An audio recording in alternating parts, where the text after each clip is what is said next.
everybody, this is Mr. Mike, and you're listening to the GamezAttack podcast, episode number 22, as I'm calling this episode Like a Poke Wealth, or Pokey Wealth. I couldn't, there's Pokey, like Pokemon, with a P-O-K-E, that you would say Pokey on that. I think that's like a Pokey Wealth. So everybody, this is a video game about, this is a podcast, not a video game. I was wrong. It's a podcast. Oh man, if this was a video game, that'd be pretty interesting, at least to me. No, this is a podcast about video games, only about video games. So help me God. And basically I'm not gonna, talk about anything else except that got my taxes done yesterday. So I'm recording this on Sunday, the day before this podcast goes out, because I do it every 2 weeks. And yesterday I got all my W-2s and everything else and did my taxes, and even though I'm not getting anything back and I'd had to pay some to the state, I was kind of happy because I took a lot of money out of investments and stuff like that to do certain things and put them into different investments and stuff. So I didn't really have to pay as much as I thought. So I'm a little happier. I thought I'd be raked against the coals, as it would say, from the government saying, "We want your money, Mr. Mike. Give us all of your money." Yeah. money, because that's all the governments want. Anywho, yeah, I'm feeling pretty good now. Taxes are done. Big weight off my shoulders until next tax season. I know you got till April, but you know what? I'm one of those very few. I'm one of those people that likes to get my taxes done and over with way before April. Way before the April time frame and stuff like that. And I knew I wasn't getting anything back, so I said, let's get them done and over with. That's the kind of guy I am. I like to get stuff done and over with, not to procrastinate, not to hold off stuff, even though I could, I do tend to procrastinate on some stuff, but I try very, very hard not to. That's the nature. I try to be more out there with stuff. Anywho, I'm feeling great-ish, even though paying taxes is never feeling great, but like I said, that'd be a bigger financial story for a different podcast that I do not do anymore. But anyways, I am feeling good. I'm feeling happy. It is Sunday, even though I'm going back to work tomorrow. But yes, video games. Yes, video games. So basically, I played a bunch of video games. I've played a bunch of video games. Bunch of video games came out. There's a lot of stuff going on now in the video game verse, and might as well talk about some of it, right? The games that have been played in the past week. Oh, yeah.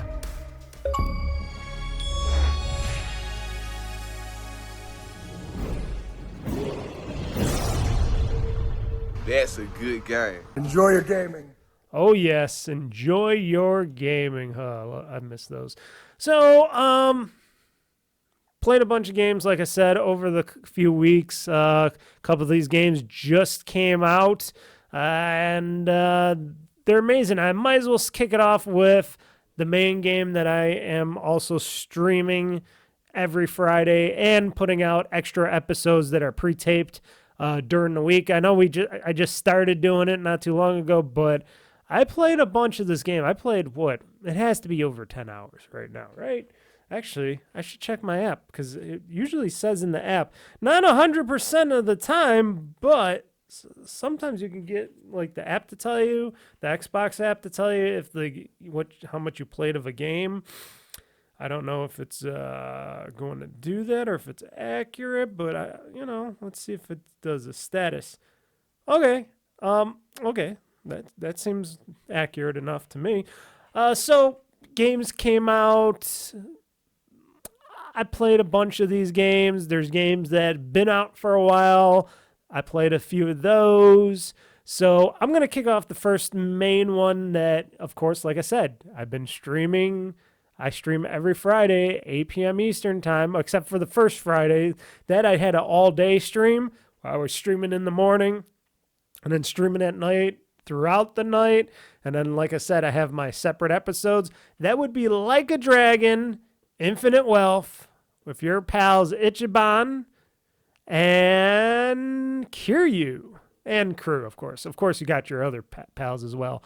And boy, oh boy, I played, as of now, as of today of recording this, I played one day, 7 hours and 13 minutes of Like a Dragon, Infinite Wealth. And I'm telling you, there is no short of content in this giant JPRG game. Japanese role-playing game. Oh my God, is it big? It is turn-based. It is fun. It has still a little bit of action-based to it if you do a little of the sides things. It has stuff from their Sujimon, which I don't do as much of, but I might do a little bit more of. There's dungeons. There's mini games. There's this new Dondoku Island thing that's basically Animal Crossing, but on a more extreme scale that I just started playing yesterday and dabbling in. So I'm still very early on with that, and that seems to be interesting because I spent a long time playing that. And there's a big story to it. There's a big story. There's a lot of characters. There's a lot of things going on. You're in Hawaii this time, not just Japan. And what else? What else can you say? It is a Yakuza game of Yakuza games, even though it's not a Yakuza game anymore, because the original title was Like a Dragon in the series in Japan. Over here in the States, they started calling them Yakuza games because that's what we know them as. And then they slowly started taking it away on the last title, and then this title they said, we're just going to drop Yakuza from the title and just call it Like a Dragon Infinite Wealth, because why not? It is a great series, and this one is definitely got some stuff to it. Plus, especially even when I'm just grinding in the game, and I do a lot of grinding to build up my characters' levels and their hit points and to build up their weaponry and stuff, level those up and all that, and their side activities and their job activities. It just goes, even doing all that stuff is just fun to me. I don't know. It's so easy. It's so fun.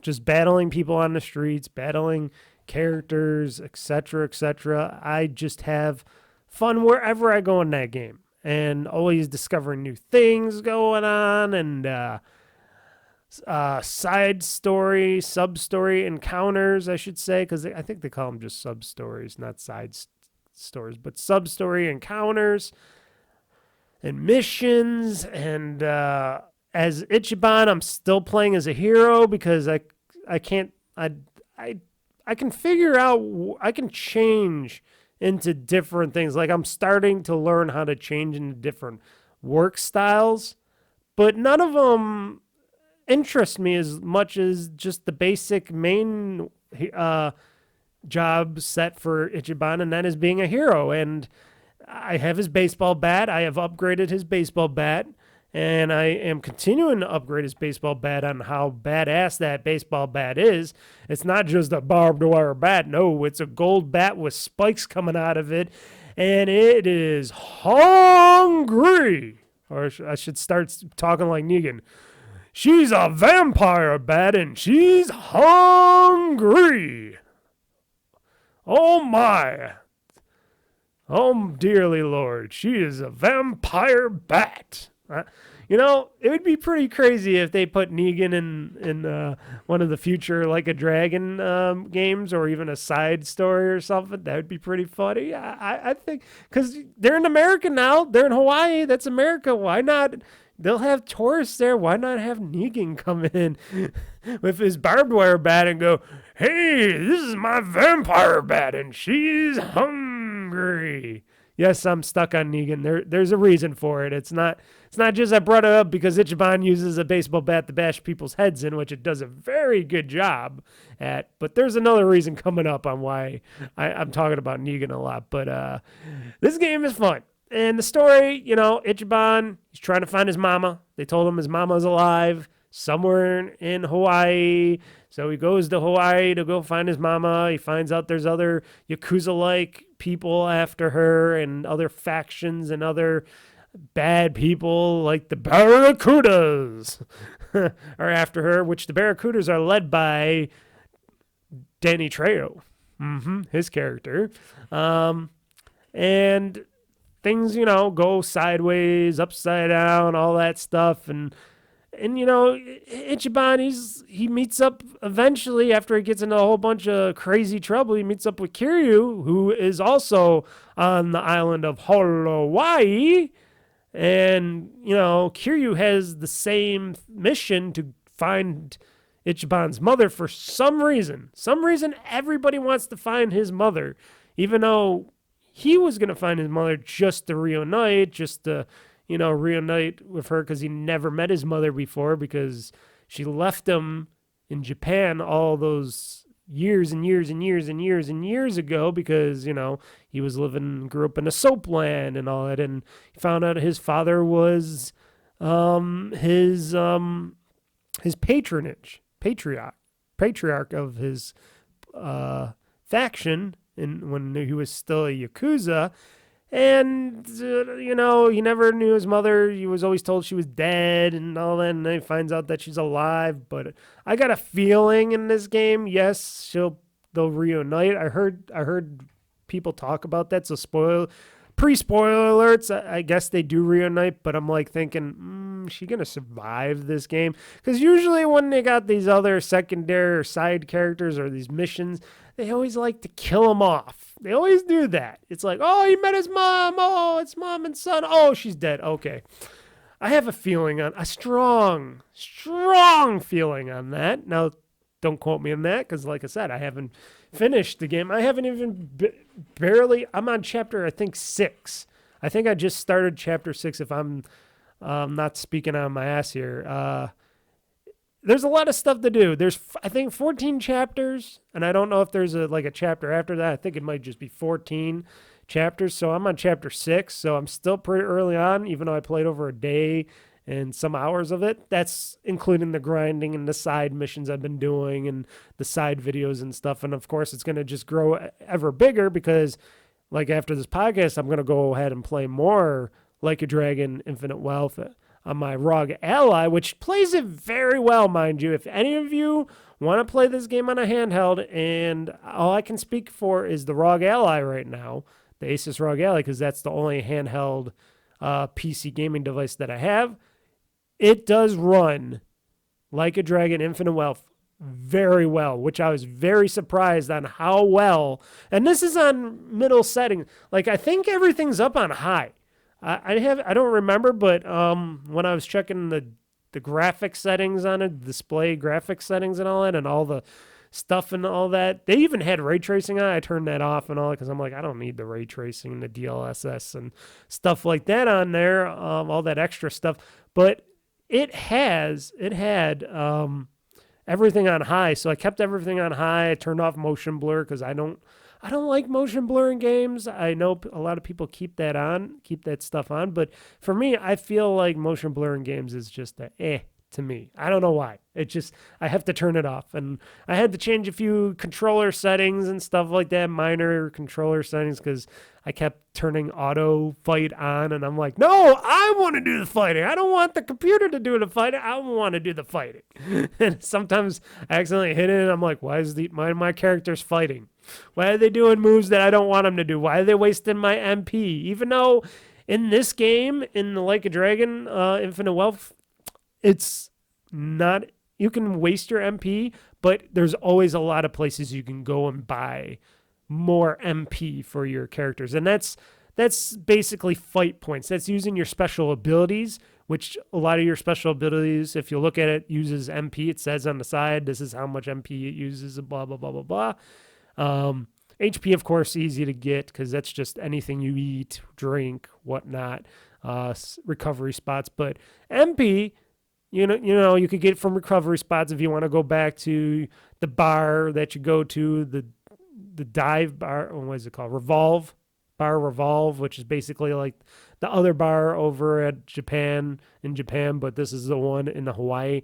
So if you go to Revolve Bar, you can go and heal up your character and your party and get their health and MPs up. But if you really want to, on the go, raise your MP, there's a lot of stores and shops and places you can get really good items, really good food and items and stuff that gives you a lot of MP for very little money. And I just stock up on everything, HP items, MP items, because things could get really expensive in Like a Dragon Infinite Wealth, and I found that out very early on in the game. But anywho, the story is solid so far. The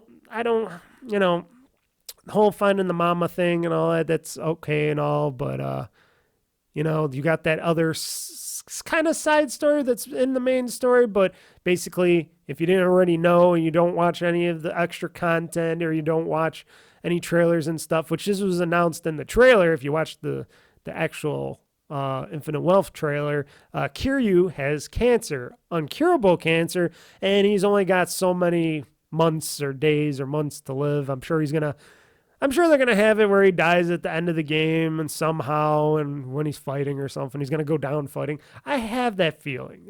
He's already been almost going down a little bit in the game for various certain reasons. Not when we're fighting, when I'm doing my general fighting, but in the story. And it's like, okay, he's sick. He's got uncurable cancer. He's looked into it. He's like, well, he's all cool about it. He's like, I got to die sometime. I've been fighting and doing Yakuza stuff and all this other shit for so long. I just have that sadness in me that I'm like, okay, this is how they're going to kill him off. They're going to kill him off with cancer. Is this the only thing that could kill Kiryu? They're not going to just slice his head off with a propeller blade or throw him off a building or a shark eats him or something. They're not going to do something really cool with Kiryu. They're just going to be like, oh, he got cancer because he was drinking and smoking too much. And he's like, oh, well, that's the only thing that can take down Kiryu is cancer. Oh, boy. But, anywho, I don't know how he's going to die in this game. Who knows if he even died? Maybe there'll be this magical cure at the end of the game. I don't know. Because even if they are going to kill him off, are they going to really kill off Kiryu? I know they want to make Ichiban the main protagonist character of the series. But there's something in the back of my mind saying, people like Kiryu too much. Maybe they'll keep him somewhere around, or maybe he'll fake his death again. I don't know. I would hope, though, before he dies in this game, hopefully he would be able to go back to that orphanage and see Haruka and her child and the kids one last time, or the adult kid. They got to be adult kids by now, or at least semi-grown-up kids, pre-adults right now, I'm guessing, like 18, 17, 18, 19, maybe. Give or take, I don't know, maybe a little bit more. I don't know their ages right now, but I'm terrible at the age thing. But I would hope that he'd be able to go back and meet up with his family, his kids and his family and people one last time to say goodbye before he just keels over. They could at least do that one last time. Why would that hurt? It's not like he's gonna be around.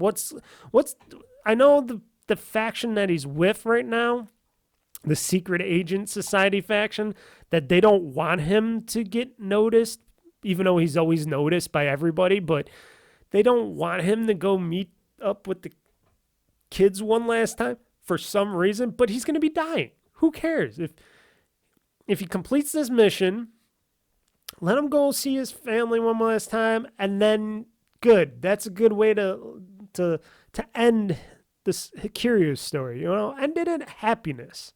A sad happiness. I don't know if they're going to do that, though. But like I said, we're still early on in the game and the story, so anything can happen. But otherwise, the game, it is very nice and very easy to play. It is very easy. It's one of those games like if I was to play Final Fantasy right now, I'd be completely lost. Like I was when I tried to play Final Fantasies in the past on the 360, I was like kind of lost in a lot of that. But I think if you want your first JRPG, and I said this many times, play Like a Dragon, the first one if you want to do that, Yakuza Like a Dragon, or you can just go into this if you want to just watch all the stories previous before this and jump into this. And Like a Dragon Infinite Wealth, just like the previous Yakuza Like a Dragon game, teaches you how to play, battle, and do the JRPG thing. And I think you learn very easily how to play these types of games. And it makes me happy about learning how to play these turn-based JRPGs, which I never used to know how to play when I was younger. Now that I'm older, I'm like, okay, these help me understand easier. Like everything in this game is easy to understand, for the potions, for the leveling up, for earning this and that, and up using some of your MP, but try to use your regular moves, when to use your MP moves, stuff like that. And I have a good handle on that stuff. And I find that the Like a Dragon games do a good job of that. They do a good JRPG, especially this time around when you got the free motion JRPG going on and you're not just stuck at a point to point on who you're going to fight. You can go move around a little bit and then fight. And maybe in the next one, they'll even have it even more where you can move around even more, because usually they do that kind of stuff. But this game is really, really solid in a lot of stuff. And like I said, it runs really good with all that stuff, with all the stuff going on in the game, with all the stuff that side quests, this, that, all the people, characters, all the hashakas that you can do. Because you do a thing where it's like a little friends app and you make a friend by just going, aloha, shaka, aloha, and to certain people, and then their little happy face bubbles go, boo-doo-doo, and stuff like that. And it's pretty fun. It's pretty cool. And there's just so much fun in this game. And with all that stuff going on, even though I've been playing proper on the desktop here on the big PC rig that I'm playing, because I'm playing this game on PC. I haven't played on the Xbox. I could have downloaded it for the Xbox, but I said PC. I've been playing most of my games mainly on PC. I haven't been playing my Xbox as much. My Xbox has only been turned on for one game and a lot of movie watching in the living room, but otherwise I haven't used my console as much as I normally would. But and we'll get into that, like I said, in a little bit. This game plays amazingly well on the Asus ROG Ally. It does a very good job, and like I said, I got everything is on high in the game, and my Asus ROG Ally is set to 15 watts. It's a medium power. I don't have it on the highest settings. I got it on medium power. I do have it on 1080p because I do have it plugged in. I could have it on full power mode, but then I don't want to hear the fans. So I have it on medium power. I have it on 1080p, 60 frames per second. Like I said, I have that FRS off and everything like that. And it looks and it plays very well. If I wanted to play it handheld, unplugged and stuff, I would drop it down a little bit, but I'd probably keep this game at 1080p, and I'm sure I'd get like an hour out of it or so, give or take, out of this game. But like I said, after that, you're probably going to want to do something anyways, because sitting there playing, games for hours and hours, you then plug it in. It's not that bad either.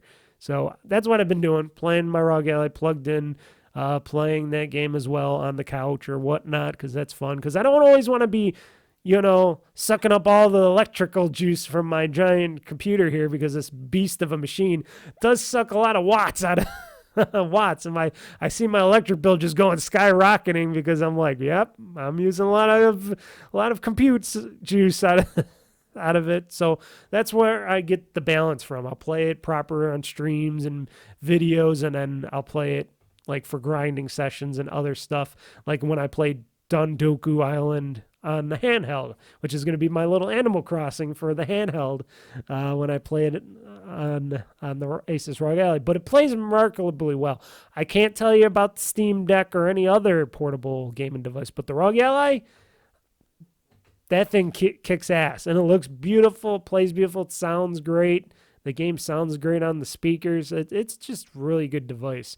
But amazing also on this PC, because I have everything on full on this PC and running high quality, fun, no glitching really.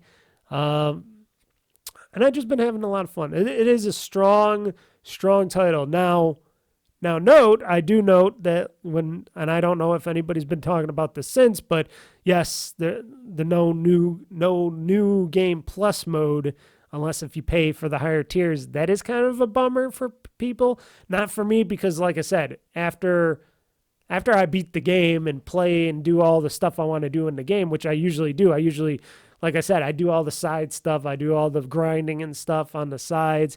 I usually get out what I want to get out of the game. So when I get up to the end point of this game, I'm pretty much probably going to be done with the game anyway. So New Game Plus for me and not having it is not the biggest deal breaker, especially when I didn't pay full price for the game. But that's okay, because I had a $50 gift card for Xbox that I earned myself. So saved a lot of money on that. But if you're paying $70 full price and you're not getting New Game Plus, I can understand the criticism on that. But like I said, I think I'll get my whole game's worth just playing it once through. That's what I do with most of these Yakuza games, except for the originals, which I could get new achievements for, which I've been slowly playing the older Yakuza games again, because I'm like, why not?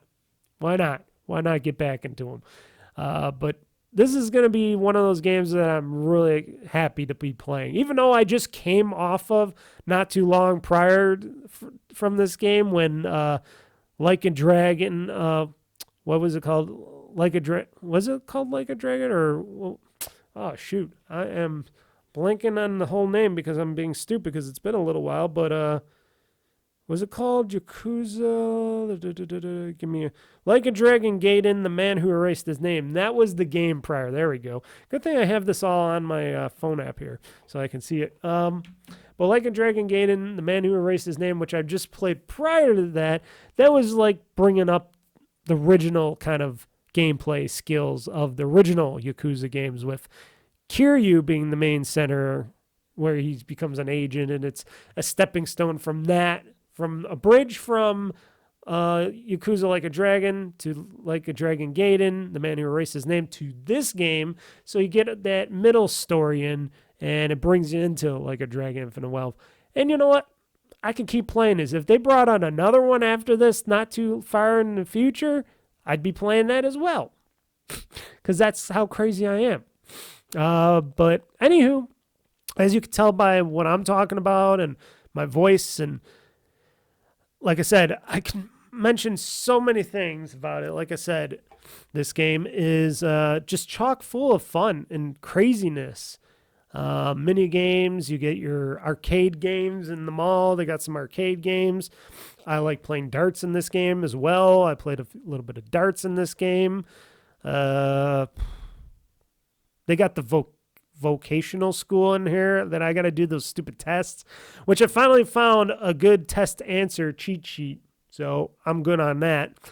And that's to level up your skills, like your stat skills, your passion, this, that, stuff like that. That makes you a stronger competitor and fighter.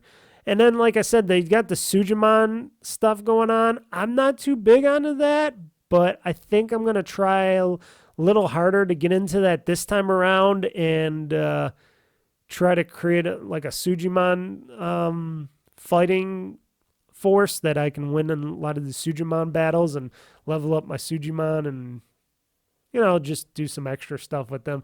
I was never the biggest Sujimon guy, though, in these games. I know a lot of people are, but I don't know. I don't know. I don't know why. I just don't care. It's not something that I'm the biggest. When they did that one Waves battle game in the last one, and Like a Dragon, or Yakuza Like a Dragon, That was fun. Because then you just had those wave battles where you're going through a wave of enemies, and you got your fighters and stuff, and they're all fighting, like Majima and all that. That was fun. That was a fun side thing. I liked doing that. I liked unlocking characters for that. This is the more Pokemon style like-ish kind of thing, and yes, I do like to play Pokemon type of battles, but I just never got into this as much, and it's hard to explain, but the Sujimon thing has just never caught on with me. But I'm going to play some of it because this is what the game has a lot of inside. There's a lot of Sujimon stuff in this game. This game is chock full of Sujimon stuff everywhere. Sujimon stuff where you can food to upgrade your Sujimon, this for your Sujimon. There's Sujimon trainer battles all around the city and stuff like that. So you cannot ignore the Sujimon thing that they're pushing in this game. I wish they didn't, but they do. And like I said, a lot of people like that mode and a lot of people like doing the Sujimon stuff. So I'm not going to diss it or anything, because if a lot of people like it, that's probably something that's pretty popular. To me, it's not the most popular thing. There's a lot of other things in this game that are more popular than the Sujimon thing. Like I said, the Dunduku Island's looking pretty cool. I've only been scratching the surface of it because I just started it, but I'm sure over time it'll get better and better, and I'll be able to do more stuff with that. And, did some mini games didn't unlock yet. I think I'm going to try to do more of that love game thing where I can try to get another, like a matchmaker thing going on. They got a little matchmaking mini game session on the side. I still didn't get to take a picture of Creepo's side mini game yet. That's supposedly will probably pop up eventually. That's something I want to try to do. And I think I have to go to that one bus stop to get onto that. But otherwise, I've been having fun. The group is amazing. You got Ichiban, you got Kiryu, you got Chitose, which I always call the Chun-Li of the group because she looks and acts like Chun-Li a lot, scarily a lot. And I don't know if people realize that, but she can, she'll fight like Chun-Li. She looks like Chun-Li.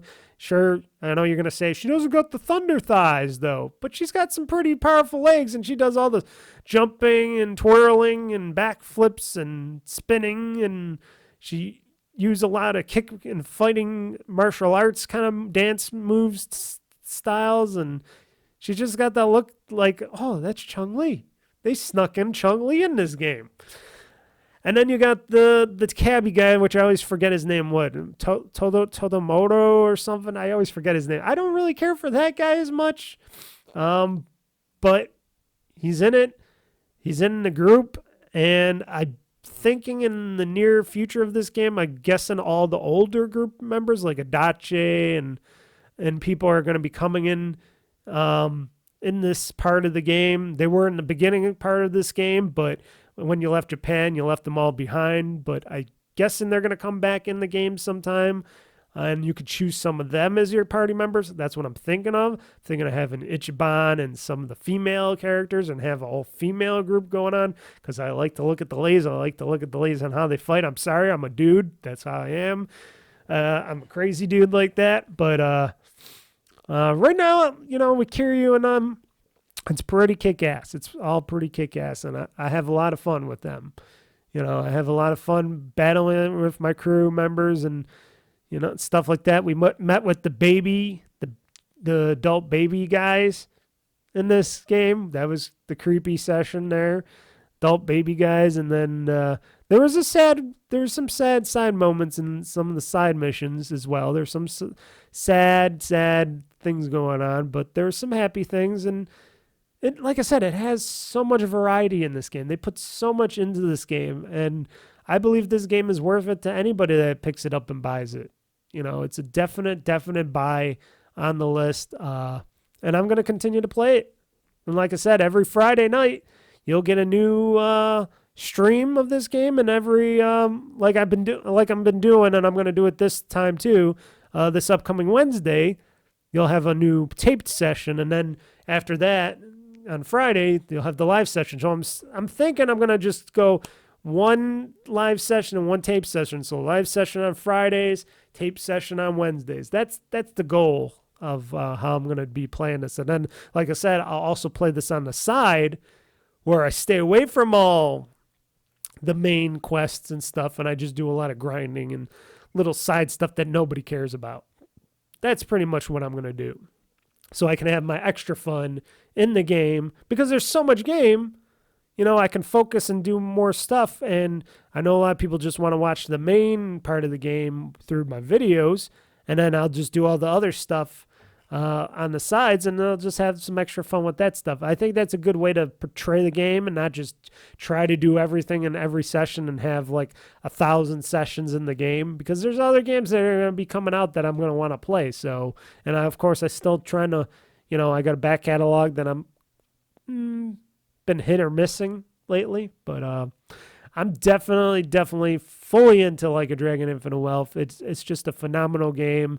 And it was great. It was worth it taking off those extra days to play the game. When I played it that last weekend, when I had a 4-day weekend for that, it was definitely worth the time. The next game on my list that I have been playing, I know I spent a lot of time talking about Infinite Wealth, is not the new Tekken. It's not Tekken 8, even though I've been hearing a lot. I've been hearing and watching. I gotta say, I've been watching people play it, but I've been hearing a lot of people saying they're loving Tekken 8 a lot, but I haven't been playing Tekken 8. You know what I brought out of the cobwebs, out of the proverbial closet, even though it was actually on the main game pile shelf that I have in my the little main game pile shelf. It's underneath my TV set. It's in the TV cabinet of the game playing shelf, I should say, because I got my main games in another games shelf in another room, but Tekken 7 I've been playing. I put that back into my Xbox, which hence I got to play some of my Xbox. And I might do a little bit today, because I got the hankering to do some fighting games as well today, on top of playing more Like a Dragon Infinite Wealth and stuff. And then, of course, another game that I've been playing a lot of. But Tekken 7, I went back to that because I'm like, you know what? I thought I had Tekken 7. Originally, I did not know I had Tekken 7. And then I found out I had Tekken 7. I'm like, oh yeah, I do have Tekken 7. And I heard that was pretty good. And then I remembered that it had Negan in it. That they put Negan as a playable character in Tekken 7 if you bought him. And I'm like, do I own Negan? So I looked up and I'm like, no, I don't own Negan, but he's in it.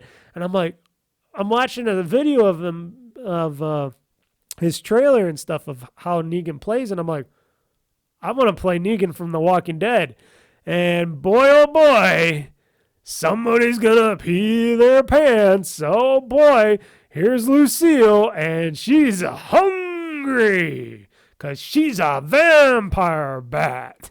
And I'm just hearing them say that. They're doing the whole Walking Dead thing with the Tekken 7 characters and everything, and they're doing his little gestures. He says the same gestures over and over again in the battles, but playing them and him hitting people over the head with his vampire bat, and then when he wins, he's like, "Are you okay?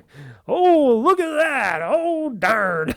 And I just have a hoot and a holler time. I don't know why. I'm just psychopathic like that. But playing Tekken 7, I actually beat Tekken 7 as well, because I didn't beat it because the last character, I forgot his name. Oh, shoot. I wonder if it's on here. I think it's on my list. Hold on.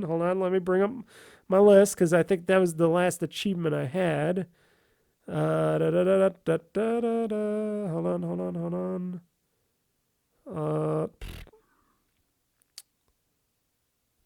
Is it this one? Oh, yeah. Finish the special chapter of the main story. Iron Fist. So I beat that special chapter. There's a special bonus chapter in Tekken 7 where you fight the one guy and you're the Devil Gene, the other character. I don't know the characters' names as much. I'm very bad at it, but at the names. But I was fighting in that special chapter, and I'm sure there's a lot of you that love Tekken so much you know exactly what I'm talking to. You're probably swearing at me right now, saying, "Mr. Mike, that character and that character. Why the fuck are you such an idiot?" I only got a limited amount of memory in my brain cells. That's why I'm such an idiot. I know too much stupid stuff and other stuff, so I have no name for them. But I could look them up actually if I really wanted to. Tekken 7 characters. I think it was Akuma, if I'm not too wrong on it. I think I was playing. I know what they look like. I want to see what the roster. There we go. Is this gonna give me the roster? Yeah, I was facing Akuma. I beat Akuma, and I was playing. Who was I playing again? Devil Jin. I think I was playing Devil Jin, right? At the end. Don't quote me on that, but I believe I was playing Devil Jin, and I was facing Akuma, and we were on this like lava asteroid thing, and Akuma is a son of a fucking bitch, I have to say. And trying to fight him, and he uses so much cheap moves and stuff, and I had to do. I didn't know about this because it doesn't mention it at the very end. You're supposed to hit the RB button on, at least for the Xbox version. You hit the right bumper button on the controller to finish up the match, and I didn't know that, and I kept losing, and I'm like, wait a second, I got him down to no health. How am I not beating him? What am I not doing? What am I supposed to do? Give him a kiss? What? And then I found out that I had to read up, and I found out, oh, you have to hit RB at the very end, and it doesn't tell you. And I'm like, what kind of bullshit is that? Why does it not tell me? And then I finally beat Akuma. I unlocked it, got achievements and stuff like that. And I'm like, oh, okay. But then I was playing some of the other characters that I never really played because I didn't play much of Tekken 7 except for the story, the main storyline, and I forgot all the story too. But I know I played it because it says I beat everything except for that specials bonus chapter or whatever. And then I played a little bit of the other characters and their little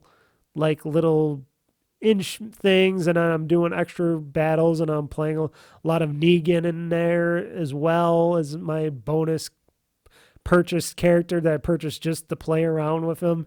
Spent a lot of money too because it was like $8-9 for Negan still, so I'm crazy like that. But when everybody else is playing Tekken 8, I'm playing Tekken 7, and I don't go online with Tekken because I don't really go online with any fighting game. I know I've been playing once in a while when I stream a little bit of online gameplay in Mortal. I almost said Mortal Kombat. I didn't even play the Mortal Kombat 1 yet, but Street Fighter 6, I play it a little bit online, but otherwise I don't really dabble online as much because, like I said, I don't have the quickest fingers and hands to be doing that. I need computer AI, CPU dum-dums to play against because, like I said, my brain and my fingers, no go for this old man. But I have my fun. And Tekken 8 looks amazing. It looks like something very fun to play. Am I going to buy it right away? Probably not until it's really dirt cheap. And that's just because I want to play the story, because why not? And it's a little bit of glitchy and broken still, I hear, as well. But Tekken 7, I've been having a blast playing that. And it's getting me ready to play eventually Tekken 8 down the road. But yeah, the Tekken games are a good fighting games series as well, beyond Mortal Kombat and Street Fighter. The Tekken series has always been one of those series that, And now I decided to get back into playing Tekken 7. I'm like, well, why not? Why not I just play a lot of the side stuff, unlock a few more achievements, because I've been unlocking achievements here and there through the game and just doing some fun stuff. Battling and fighting, why not? And it looks amazing. It plays amazing. I could be Negan, and I could go, oh boy, and swing a bat and knock people down and bash their heads in and have a lot of Negan fun. Why not? Why not? You know? Why not? So that game brought it out of the cold storage and started playing that, even though, because, hey, when Tekken 8 came out, I'm like, oh, I got the previous Tekken. I might as well go play a little bit of that. So I've been hankering to play a little Tekken 7, and I've been doing it, and like I said, it looks and plays beautifully well. I bet you it's a lot cheaper now than you would want Tekken 8. Let's see here. Let's see what the price is for Tekken 7. So Tekken 7 price. Let's see here. What's the cost to buy Tekken 7 right now? Well, if you want to buy a physical copy of Tekken 7 right now, you can get it for around $20 on Amazon. If you want the special Tekken 7 Collector's Edition, that's about $230 on Amazon. If that's still available. Is it still available? Oh. Okay, somebody's overdid that. Let's see here. Actually, I'm seeing it for more cost. I don't know. Something's going on with this. So Tekken 7. So if we go to Xbox, how about Tekken 7 on Steam? Because I know a lot of people on Steam like Tekken 7. Oh, it's $40 on Steam still. Okay. So Tekken 7 on Steam is $40. If you go to Tekken 7 on Xbox, digitally, as I'm loading this, $50. Holy shit, it's still $49.99 for the regular edition. Holy shit. Okay, so that's not cheap at all. Let me go to Amazon for the physical edition. Amazon.com. If they even have it available. Tekken 7. Maybe it's higher cost because Tekken 8 is on and don't want people to buy it. Okay, I'm only seeing the PS4 versions of Tekken 7. They got one for the PS4 that you get Soul Calibur 5 and Tekken 7 together. That's interesting. Here we go. Tekken 7 Xbox One version. I think that's my version. I don't think they had a Series X version. It's $32.99. And that's the weird other country Europe version, but because it has the 16 on it instead of the T for teen. So, yeah, otherwise you got to pay $50 for Tekken 7, so I'm surprised. I'm very surprised that game isn't a little cheaper, but maybe I'm not as surprised because, like I said, Tekken 8 is out right now, and they're charging $70 for it, and they want you to pay $70 for it, so they don't want the other one cheaper because they know people might just buy that one. Oh, they got the Tekken 7 Day 1 Edition, Xbox One Day 1 Edition for $70 here. I guess you get some extra stuff with that. I don't know.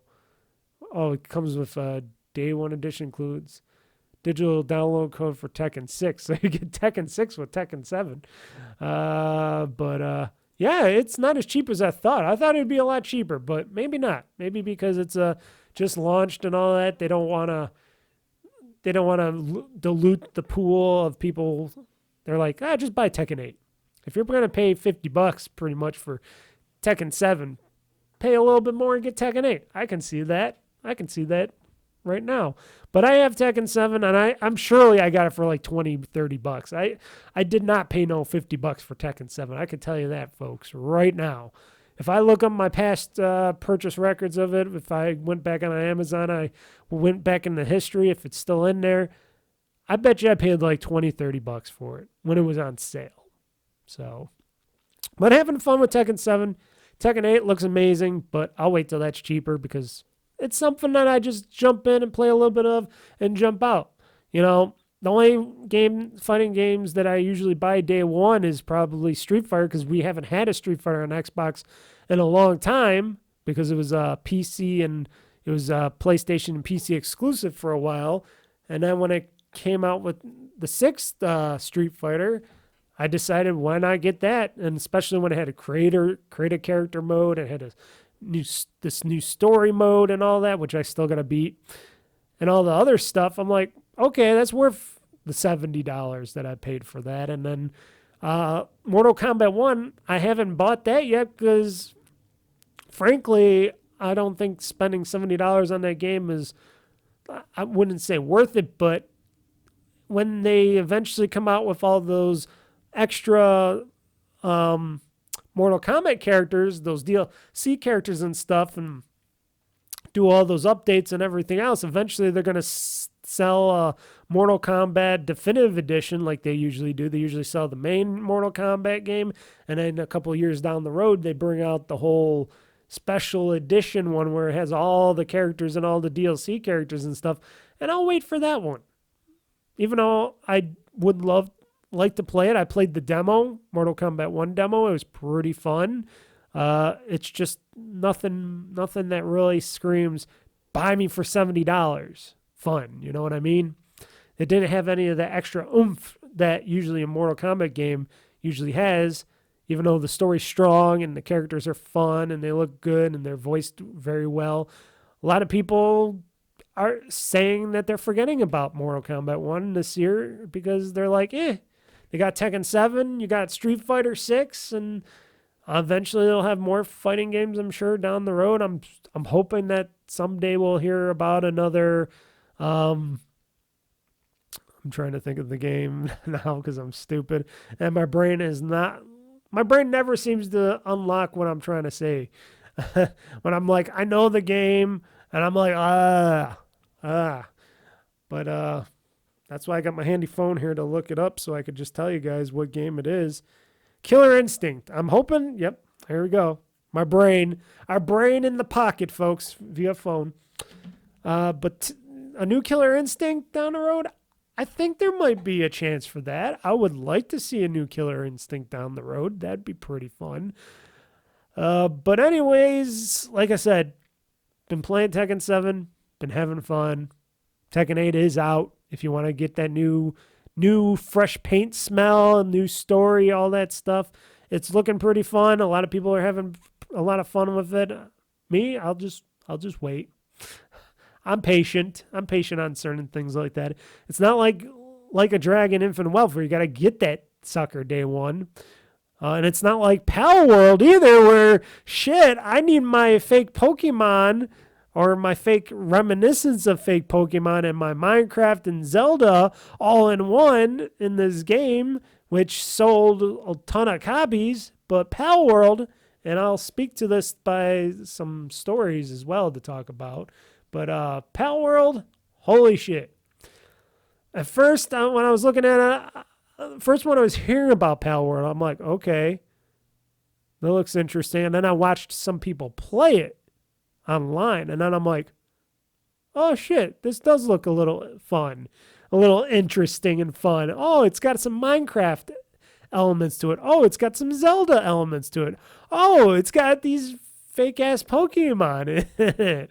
Oh, okay, it's open world. It's an open world survivor. Okay, and then so on and so on. And then I'm like, oh, it's on Game Pass as well. Holy shit. So I had to try it out because I'm like, oh, it's on PC Game Pass. Because I heard the Xbox version itself, the console version isn't as good. But I'm like, well, it's on PC. I'll play it on PC. So I download it for PC. I start playing. I'm like, oh, this has got some legs to it. And then eventually, it took me a few weeks. But then I'm like, you know what? I don't know what's going to happen with this game because originally, because everybody was saying, oh, it's going to be taken down via copyright from Nintendo and all that because all these Palworld pals look so alike, like the Pokemon and stuff, and they're just rip-offs. And then they were saying there was some generated AI and, you know, all this other bullshit where the haters like to hate. And they're coming up with things to say, oh, this game's a rip-off of this and that and blah, blah, blah. It should be taken down and blah, blah, blah. And then I'm like, but yet Nintendo wasn't doing anything. The only time that Nintendo did anything about this game was when some third-party person, and this is for the Steam version of this game, where you could put mods into it, and somebody was trying to mod actual Pokemon in the game, then Nintendo slapped them with the cease and desist on that. So I understand that, even though it's kind of stupid in the way, and I'll tell you my reason in a minute. But this game does feel like it's going to stick around, but at the time I'm like, It's only $30. God damn it, Mr. Mike, buy it. So I actually bought Palworld, and I play it on my computer here, and I play it on the Asus ROG Ally. It plays very well on the PC. Now, no, I got a robust gaming PC. On the Asus ROG Ally, it does have a little... It does run, but it does have a little hitchiness to it, unless if I run it on full 30 horsepower on that thing. But I usually run it at 15 watts instead of 30. And it does have a little like stuttery glitchiness to it. Just a little minor little bit. Nothing that it bothers me much of. And if I want to like do a special like boss battle or something, I can bump it up to 30 watts. But it does seem to take a little bit of power to run this game, which is weird in a way to me because everything's just so, I don't know, average about it. And it's not like a Dragon Infinite Wealth or something where it's graphically intense.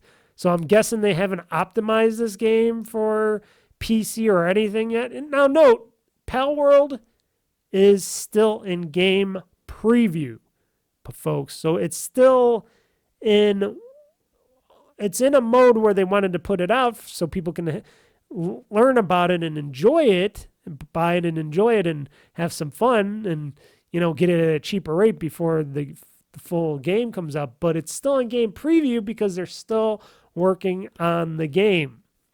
They're still working on this game and making it to something that they want people to actually buy. And, you know, me getting in early on this game preview just helps me, you know, get the evolution. It's just like when you bought the first Minecraft. When I bought Minecraft, when it was back in its infancy, back on the Java version, before there was ever Microsoft taking it over and making a Bedrock version of it and all that, it was bare bone minimal. And I spent, what was it, $20-$30 on that as well back in the day? I think it was like 20-30. I think it could have been 30. I don't know. It was so long ago. That was the first time. And it was very bare bones, and they were still working on a lot of stuff. But I ended up buying it. I ended up playing the very generic vanilla Minecraft that I still love today, even though I played the vanilla-ish version of it on Bedrock Edition, which it's not even vanilla anymore because they added so much stuff to it. But that's what I think about Palworld right now. It's the very Java basic bare bones version of a game that could someday become something really even more big and popular. It could be the second coming of Minecraft in a way, in a different form. And you know, some people think the same way I do, and some people are just like, this is garbage, this is ripping off everything, oh, we should burn it to the ground, because, you know, people are assholes like that, and people just tend to say a bunch of shit that comes out of their mouths just like they were vomiting or pooping out a bunch of nothing. That's what happens out there. A lot of people have a lot of something to say, but they really got nothing to say. But for me, I had my fun with it. I'm having my fun with it. I shouldn't say I had. I'm having my fun with it. And I see a lot of potential, and I'm going around searching for stuff. I built a nice big giant base, nice base camp. I have all my hard pals working at that base camp because you can put your pals to work to do stuff for you in your base camp. They're like the little slaves. And then I got some that I take with me on my trip to battle, and I've been searching far and wide for the Palworld that could be inside. I don't know. But I see there could be some potential. And I think Microsoft has the same way, because originally the versions are a little bit lesser on the Xbox versions of it, and that include the Xbox PC version, because I guess you can only put on so many people and stuff. Not that I play with other people, but that does mean, you know, but other people that play with a lot of other people have that problem. But for me, when I'm playing just by myself, I don't really care about that stuff. I just care about the game being good and being optimized for everything. But Microsoft is noticing this, and they're noticing very closely with Palworld, because they're working especially with this article here saying Xbox is working closely with Palworld developers to enable faster updates, dedicated servers, and more, because I think what Microsoft is thinking, oh, this is something that could be something even bigger. Even though Palworld right now in-game preview sold over 4 million copies on the launch weekend, I think right now it sold over, 12 million copies right now? Let me check here. Palworld copies sold. About 12 million copies have been sold right now, okay? Over 19 million players around the world playing the game, because a lot of them are probably playing on Game Pass as well. 7 million sold. Okay, that's 12 million copies sold on Steam, and 7 million people may very well be Game Pass on Xbox. But 12 million copies have been stated to be sold so far of Palworld. That's what it's saying here from PC Gaming and stuff, PC Gamer. So over 19 million players. It's probably more than that, because this article had to be a little older right now. It doesn't say what date it was put out, but some of this 3 days ago. Okay, Palworld has sold 19 million copies to date, according to PC Gamer right now. And this was 3 days ago. 19 million copies of this little game called Palworld, made by a Japanese company. Let's not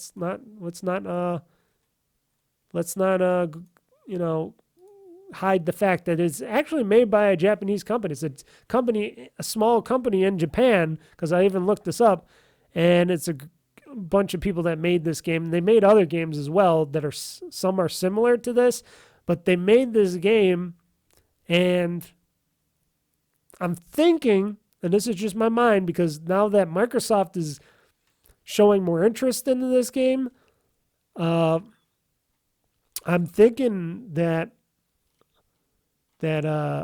Palworld might be something that Microsoft might want in their collection, like their secondary Minecraft, if it keeps getting bigger and it keeps going the way that it's going. Now, I know they just purchased Activision Blizzard and stuff like that, but what could prevent them from going to making another acquisition in the near future? Maybe they're going to hold off. Maybe they're going to wait till Biden and the people of the FCC or chairman and all that are gone, and that Trump or whoever gets into office, and there's a new FCC, head of FCC and everything else out there, and the FTC or whatever, and maybe they're waiting and they're just helping out now, but eventually maybe they might make a small acquisition of this company, what is the company called? It is Pocket Pair. That's who made it. The developer is called Pocket Pair over in Japan. And I'm thinking right now they're going to partner up heavy on this, because this isn't on PlayStation. Because I was looking this up before. I'm like, is Palworld on PlayStation? And no. It's only on PC, Xbox Series X and X, Game Pass, and Steam, which I'm surprised they didn't have a Steam logo on here. But yeah, that's interesting that it's not on PlayStation. And I'm wondering if on the side or something they're working with Microsoft and eventually with more. I'm thinking Microsoft might make, if they do make a future acquisition, might be this Palworld people over at Palworld or over a Pocket Pair. Because like I said, if this Japanese studio can make interesting stuff like this, which is interesting for a lot of people, as it's sold over 19 million copies as of now, there could be more of a future for this game going forward. So if you like it or hate it, it's a game to be reckoned with. It is I say for right now, it's the next coming of Minecraft. It's like the next Minecraft. I'm saying it right here and now. I could be totally wrong on this, but if you play it and you see all the stuff that you could build and do and stuff like that, I think this could be the next like Minecraft type of game that has Zelda elements in it, Pokemon elements in it, and they can update anything. People are saying, well, what's the future? It doesn't have microtransactions or this or that. Doesn't mean they can't eventually put that stuff in the game. They can eventually just update the whole game and have a better back end where they can make the world bigger. They can do more stuff, put more bosses and battles in this game, make new pals in the game, do more stuff to make the game even more robust and more survival. Why not? Why not? And of course, it's the game that everybody likes to call the game where Pokemons have guns in it. I haven't had a Pokemon or a Palmon have a gun yet, but I do have a crossbow, and it's pretty powerful, and I have to be careful not to kill the pals when I try to capture them. I just want to hurt them and get them down to a level where I can capture them, and then throw my pal ball at them and catch them in the pal ball. But sometimes it's so powerful, I hit them with one hit, and they just go, eh. I love how these little Poke Pals just die. They just go, eh, little X's, and then they just slump over, and then they just roll down. Like if they're on a hill or something, they just roll down the hill, and they just keep rolling and rolling, and then they fall into the water or whatnot, or fall off a cliff. And then I went into an area, it was like a pal graveyard where I guess another pal or somebody was just laying waste to all the pals. And I come in there, I'm like, whoa, all these pals are dead already. Holy shit. And I've been having some fun. I've been having some interesting. I fought one of the bosses in a boss battle. It took a couple tries, but I beat the boss in the boss battle. I actually did like a little dungeon because they have these like fake. They call it a dungeon, but it's really just transporting you to this underground secret lair area where you're doing like a Bowser fight against one of the bigger pals, one of the badass pals, and I did that, and I captured the pal because I'm trying to make sure I capture the pals and not just kill them. I should have did that with the boss battle on the first one because I could have caught the boss and had the boss and the pal, because you could capture other like they got like these raids that come like against your camp and stuff. These are like the character people in the game, and you could capture the people in the game. And I hear if you play online, you could capture other players' pal characters and the people themselves, which is interesting.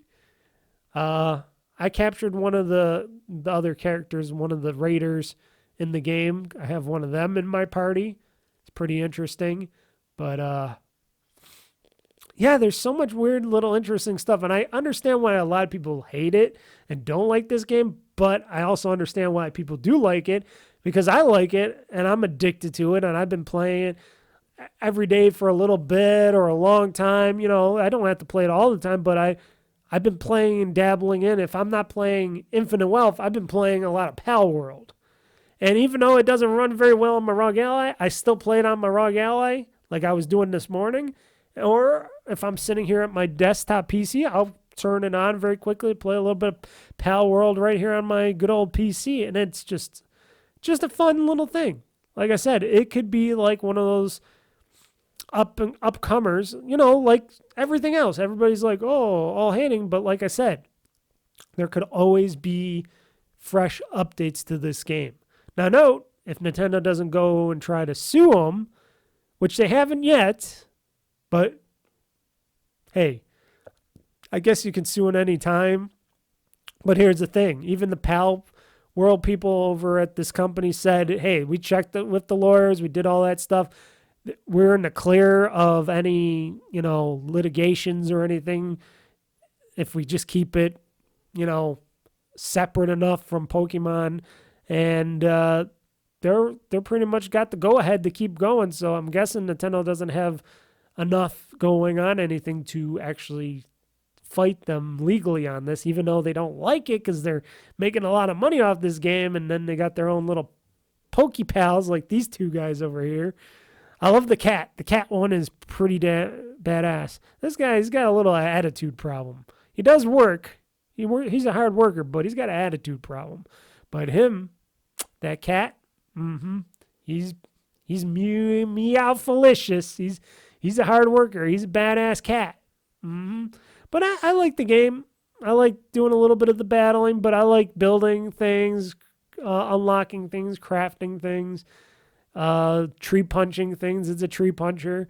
And I like how you do the Zelda climbs and stuff. And I think it's easy to upgrade your character. I haven't done anything with the pals yet. I haven't made a mate yet. I haven't hatched any pals yet. I haven't done any evolutions or anything like that or updates to the pals yet. Eventually I'll do that, but right now I'm just having my own fun with the game, which is what you should do. You should just have fun the way you want to play the game. And this game lets you play the way you want to play it.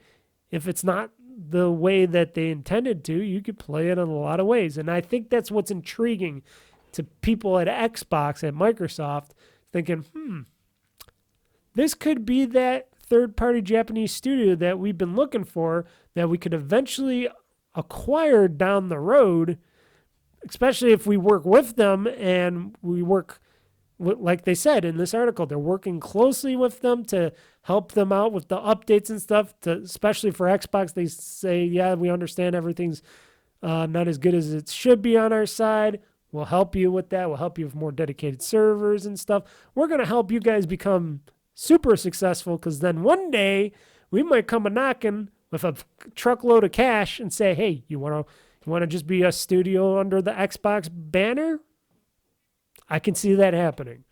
I can definitely see it, especially if Palworld goes places down the road, because now that they got all this money, now they got an excuse to go, we should really beef up our efforts of making Palworld like something really special and big. Add a lot more stuff to it. They got the money to add more stuff to it, to upgrade it, to do stuff. And this is with very little to no advertising. This is just word of mouth and people like me and the people online that are posting videos, doing stuff. That's what's driving this game to making 19 million people buying it and playing it and stuff. It's not some corporation going, we're spending a ton of marketing dollar on this game and such and doing all this marketing money and stuff to put out this game. I pretty much think that they didn't do that much marketing. And look at it. It's a big success. Maybe other big publishers and game makers out there should think of that. Now, like I said, I'm into it because I'm into Pokemon up to a point, but here's the thing. The Pokemon games, the recent ones that I think they're the most recent or maybe the second most recent, haven't been that good. They've been pretty boring and glitchy and sluggish on the Switch. And I know that there might be that new Switch coming down in the near future, but they haven't been as good as, yesteryear of the Pokemon games.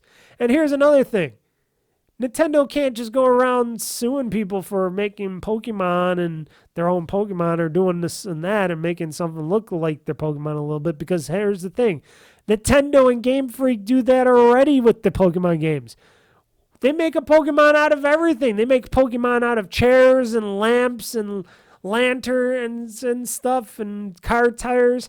So what do they got to say for themselves when they're ripping off other objects out of just in the office or around the world, and they just say, hey, we're just going to make a Pokemon out of this staircase here. We're going to make a Pokemon out of that I don't know, box.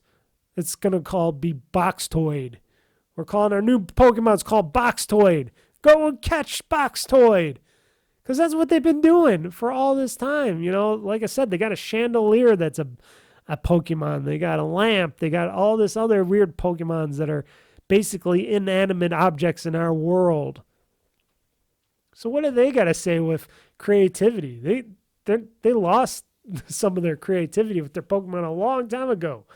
And they keep adding more, and I'm just looking at these Pokemon, I'm like, oh, okay, you guys are just ripping off concepts of what we got in the real world here. Okay. Creativity, not as much. So they shouldn't be talking. And they're still making millions of dollars off the Pokemon games. So what do they care? They shouldn't care. But because Nintendo is like one of the most litigious companies on the planet, they got to sue to keep their properties protected.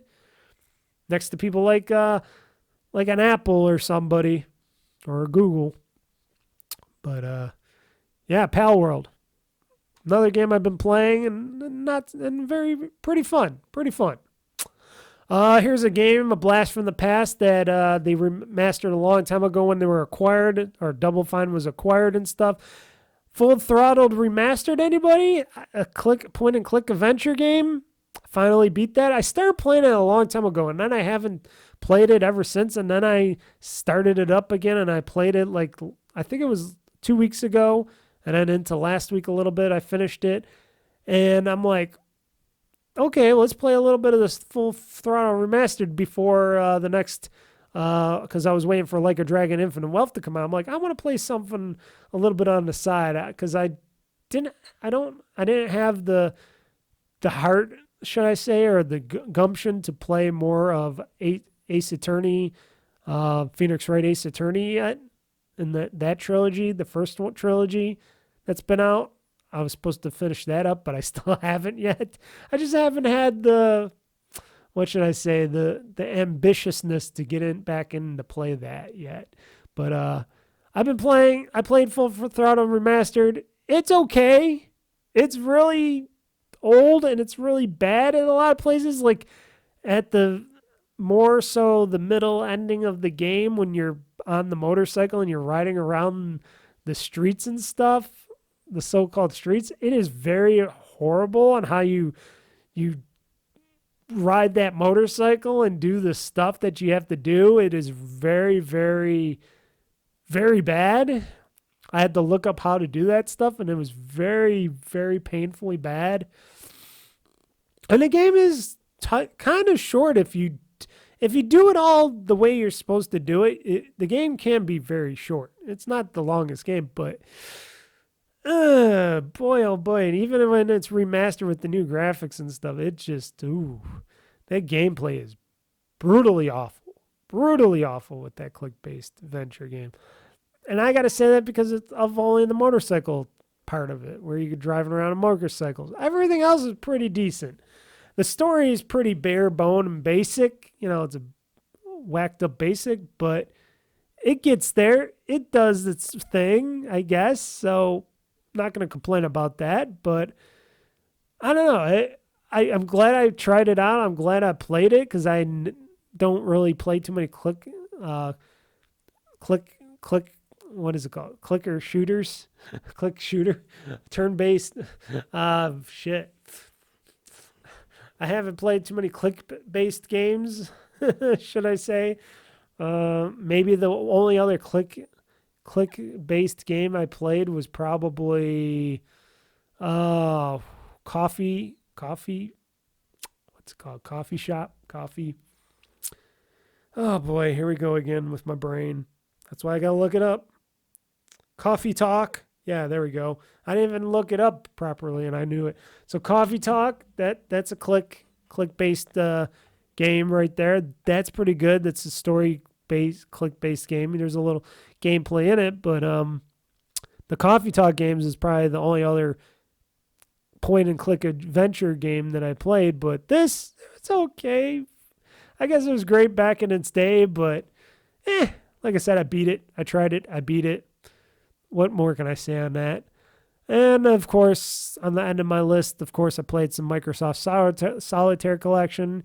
I got to play the Klondike version of Solitaire, have my fun with it a little bit here and there. That's when I'm just not wanting to play any other games, or if it's almost time for bed, I just want to play a few games of Solitaire. I have my fun with that. So pretty much those are the games I played. Like I said, Like a Dragon Infinite Wealth, Palworld, those were my two biggest games. of the couple weeks that I've been not podcasting.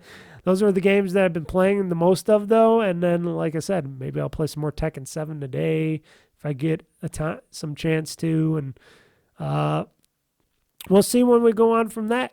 We'll see how long I enjoyed Palworld for. I'm sure I'll enjoy it for a very long time. I know it's not exactly like Minecraft in a way, but it gets up there. It gets close. It has its fun to it, especially with the Zelda elements and the Fortnite elements. I forgot to mention the Fortnite elements. It's got some Fortnite in it as well, too. But those are the games that I played for the past weeks.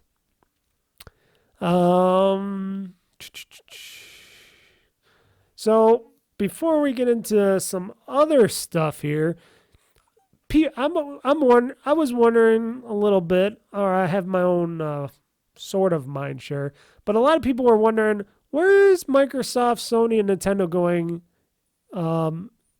in the future of video games?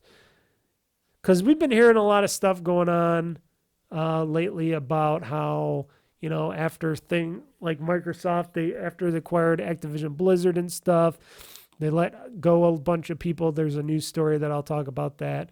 But the people being let go, a lot of people upset by that. There's a lot of people upset by that. And I'm like, well, I can understand. But I can also understand why they did it in certain cases. And then I'm hearing that Microsoft is, like they laid off a bunch of their physical release teams and stuff for physical media and stuff like that inside the company. So people are wondering, does that mean they're not going to sell physical titles in stores anymore? And you're also been hearing like Walmart and Best Buy and people are starting to take physical media out of their stores, especially Best Buy. They took out, movies. They're going to eventually take out video games and stuff. And I'm like, I can understand why you don't want them there. Some people are like, well, because they got have all that stuff on the floor. It takes up space. I'm like, have you been to a Best Buy recently? Or, I don't know, what other retailers out there? Or a Walmart? They got a lot of space. Probably Walmart has less space because they have a lot more junk that they sell. But at Best Buy, they got nothing but space. It is completely almost empty in those Best Buys. And they're huge. They got so much ceiling and so much space in those Best Buys, at least the ones in Buffalo, New York here that I've been in, and they have hardly nothing. They got some appliances on one side. They got their computers on the other side. And then they got their big TV section and slowly disintegrating audio section on the other side. And in the middle, that's where they would sell some gadgets and gizmos on one side, and then they would sell all your Blu-rays, DVDs, and video games on that side. And I'm like, oh, so you're taking out physical media. So that's what I would come to you guys for. That's why I would go to Best Buy a lot, because I could buy movies there, especially when they're on sale, cheaper. I'd get some good deals. I'd get video games from there. I'd pre-order video games sometimes from there, physical releases and stuff. And then sometimes I'd buy like some little electronic device if I needed to. Very rarely, but I bought a few. I bought my ROG Ally over at the Best Buy. But now I'm like, well, now that you're got rid of the physical media, what do I need to go there for? Until I need a new fridge or a stove or a washer dryer or something, what do I need to go to a Best Buy anymore for? Walmart, yes, I could still go to a Walmart even if they go and get rid of physical media, which would suck still, because over at Walmart, I also pre-order and buy a lot of physical media like movies and stuff and games and stuff. I like to get there. But I also understand the ways of physical media like video games are going away, because it makes more sense with video games going digital, because they got a lot of patches and stuff that has to happen when you install the game. And a lot of the times that I heard that is pointed out to me, you can't even pop in a game disc anymore and let it play off your video game system just from the disc anymore. You got to go online and get that rest of that data to play that game, which I don't know if they put it on all the game boxes like that, but not if you're going to own a video game console like an Xbox or a PlayStation, and it's not just an all digital version and it's got a disc drive and you bought a physical copy of one of these games, not being able to play the game off the console, even in its, just popping in a disc, even if you don't have internet or Wi-Fi, that's kind of a bummer. And that's the way that this world is going. Movies and stuff, though, and TV shows, I don't understand. I would understand more if they did a better digital distribution of that stuff instead of these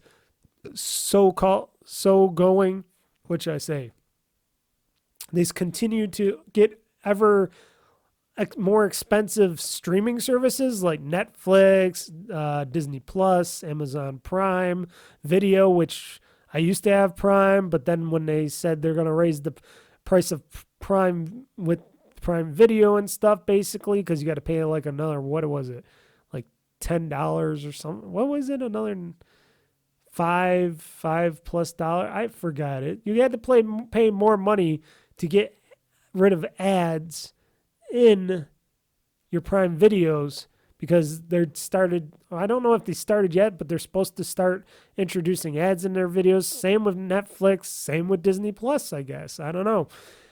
And the whole thing is they want to make more money off with the ads and then still charge you money. And it's just like, or else charge you extra money so you don't have to have the ads. And it's like, I don't know. And it's also why I feel like that type of media should have physical media still to all that stuff. Or else, at least if I'm going to buy a movie or a TV show online, if I buy that movie and not just rent it, I should get an MP4 of that movie or TV show, an MPEG-4 file, so I could put it on my server or my computer or rip it to a Blu-ray of my own to watch in my own house. But, good old Hollywood, they're not going to do that. They're not going to let you do that. They're still very sticklers to try to keep you in that ecosystem, to keep charging you for every little thing multiple times. It was just like how the music industry went until, MP3s came out, and originally they were copyrighted, and then later, now they're not copyrighted, and I could just buy an MP3 from Amazon or something, which I usually do, Amazon MP3 music, and then I download it, and I can put it on all my devices, and I have it on my server and stuff as a backup. Physical games, they're so large, there's so much data you got to do, and people out there don't all have the good internet that someone like me has. That's harder to swallow. That's a lot harder to swallow.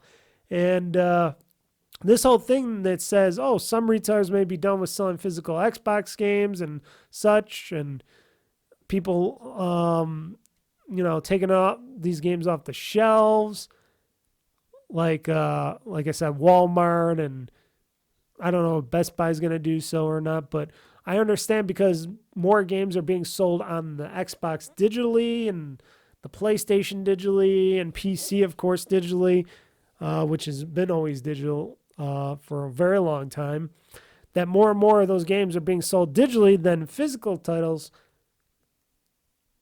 I can understand that. Now, there is also that anomaly called the Switch and Nintendo and the Switch, where you could still get your games on a flash card or, a memory card or game card.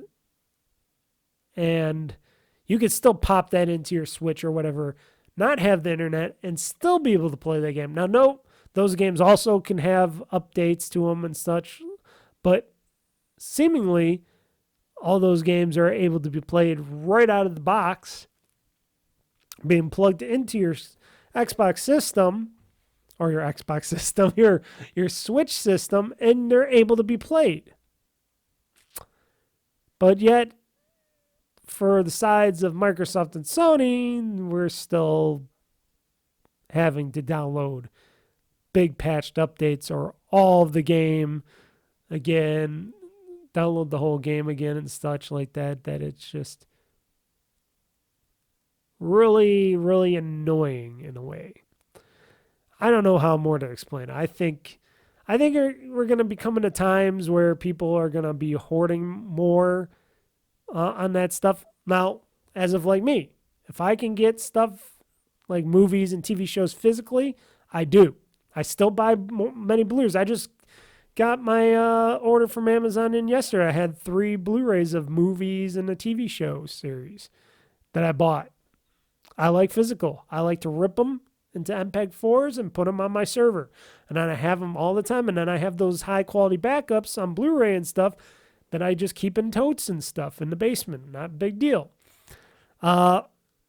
Video games, I will still buy them physically if they're cheaper, like compared to their digital counterparts. But if I can get a video game like, let's just say, like a Dragon Infinite Wealth, I could have bought that as a physical Xbox copy. Now, note, I would probably still have to download most of the game as an update and stuff on the Xbox, but I could have bought it physically for $70. I chose to go and buy it on Xbox.com because when I read up on it and I found out that they were selling it also through when you buy the game on Xbox.com, you could play it on your PC and Xbox. I'm like, that seems a lot better to me because I'm just purchasing one copy of a game and I can play it on my Xbox or my PC or my ROG Ally, which I had it downloaded on my ROG Ally and my PC to play those versions on that version on those systems instead of playing an Xbox. And if I ever felt like I wanted to play it on Xbox, I could easily just go and download it to the Xbox and play it there because it's in my digital account. And that seems like a better idea than having just the Xbox disc and say, well, I can only play it on the Xbox. I got to make sure I have my Xbox with me or turned on or something to play the game. But I think it makes it a lot better because it's digitally that I bought it because it made more sense. And if, on top of the, gift card and all, but still made more sense. I'm basically saving more money because I can play this game on 3 devices and only buy one copy of that, even though I can play it on 3 different devices. I think that's a great way of thinking of it. And I'm like, well, more video games going forward that I would want to play on Xbox or PC, if I can purchase them on like I say, I recommend going to the Xbox.com website and trying to look for them instead of looking for the titles in your Xbox apps on your PC or phone or something, because they're not gonna have everything. But if you go to the Xbox store online at Xbox.com and stuff, and you look up the game titles and such, you will find that you will be able to go find this out to see, oh, do you get to play this game on multiple systems and places on this version, or is it just playing on Xbox and whatnot? And that could usually make people change their decisions or do whatever. But for something like this, I think this is a great way to have it, to be able to get it as it is sold digitally instead of physically in that manner. Now, if it's something like, well, the upcoming, Mortal Kombat 1, eventually get that big edition, and they're selling a physical copy of it in the store, and it goes on sale for like, I don't know, whatever it's going to go on sale for, and it's really cheap, and I'd rather buy it there than digitally, because usually it'd be more costly. It would cost more digitally on the Xbox as of right now. And on 2, I don't think I could get, I don't think I could get that extra good deal where I can play it on multiple systems. You know what I mean? Not that it's developed to be played on PC through Xbox PC Pass, because a lot of these titles don't, even though they have them out for Xbox, they usually have deals with like Steam or Epic or something. So some of these PC titles don't always come to the Xbox platform, which makes me upset a little bit because I would rather have the achievements from these games. I would rather play them on a PC or ROG Ally, but it doesn't give me that option to. It's kind of sad to me in a way. Then there's that upcoming, which is coming up very soon, and I think they took that off the thing. Yes, I did. So February 14th, which is next week, Wednesday, which is weird that they're bringing us on a Wednesday. But on Wednesday, February 14th of next week, we will be getting, which I haven't decided yet, but maybe I'll take off that Wednesday. I don't know yet. I haven't decided. I'll wait till the end of this week and I'll say, hey, I'm going to take next Wednesday off or something. I don't know yet. That'd be an interesting day to take off. I got to see how everything goes. But next Wednesday, the 14th, there's going to be a game coming out, or a remaster of a game, or games, I should say. The Tomb Raider trilogy, 1 through 3, is coming out, the remastered versions of that. And that comes out Wednesday, and I pre-ordered those. I bought those on Xbox.com, which I can play them on my Xbox console, or my PC, or my ROG Ally, which is a PC, I should just say. But I like to call it its own thing. It's like my Xbox Portable, I always say. But I can play on any of those devices. And I just purchased it, and it also went on sale, too, before that. So that was weird, too. But I'll be able to play that digitally on all 3 devices, and I'm very interested in it. Like I said, I don't know if I'm going to buy it. I don't know if I'm going to take off and play it on that Wednesday. Maybe I'll just wait and make that Friday a GameOn session, or a first gameplay session of the Tomb Raider, and of Tomb Raider 1 through 3 remastered, instead of having a Like a Dragon or Yakuza Like Me episode or stream. I'm drobbling up my words, people. Instead of doing a Yakuza Like Me stream that day, maybe I'll just play Tomb Raider 1 through 3 remastered on Friday. We'll see. We'll see what days I decide on that. But that's coming up. I'm very excited because I played them a little bit, but I never beat any of the Tomb Raider original games. And now that they're going to be remastered, they're going to be a little bit better in the gameplay and the looks. And I'm very interested in how they run and play, because especially when I play them on my ROG Ally, I'll be able to play these Tomb Raiders on my ROG Ally portably. So that's a win-win for me. Like I said, I just don't know, it's been a while. And those are the only Tomb Raider games that I never really played and beat. Maybe Dark Angel. That's another Tomb Raider. I think those were the only Tomb Raiders. 1 through 3 and Dark Angel are the only Tomb Raider games that I've never played or beat yet. So, very interested in that.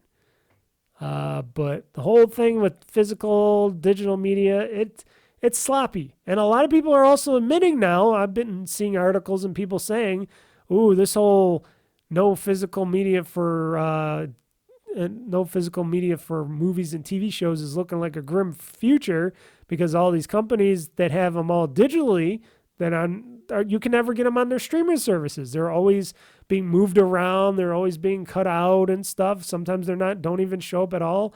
And it's a bad situation if you want to watch a certain TV show or movie. Hence the reason why I always buy my movies and TV shows right when they come out, or if I can get them on Amazon down the road or something, because having my own back collection of movies and TV shows, I don't have to use like a Netflix or a Prime Video or Disney Plus to be able to watch my shows and stuff and movies, especially if they don't have them, and I don't have to pay for a subscription service to watch them and have internet to play them, especially if the internet went out one day or something, which I never had yet, knock on fake wood. But if something happened and I didn't have internet or something, I wouldn't be able to watch any of that stuff. So it's nice to know that I have all those physically, even though I digitize them and I put them on my servers. It's nice to know I own my own media. But like I said, if they sold all those movies and TV shows as MP4s that I can buy and download to my home computer and server, I would definitely do that. If they were like MP3s, just download them and put them on something and play, I would do that. I'd even pay a little bit more if I had to do that. If they wanted to charge, instead of $20 per movie, they charge $30 per movie because they're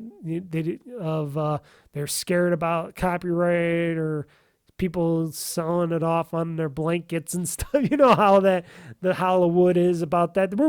Where the people are going to pirate these movies and stuff, even though everywhere in the rest of the world have already done that 10 times in fold and you couldn't do nothing about it. But for us legit people, let me buy an MP4 of the movie and stuff, and then I don't have to buy physical.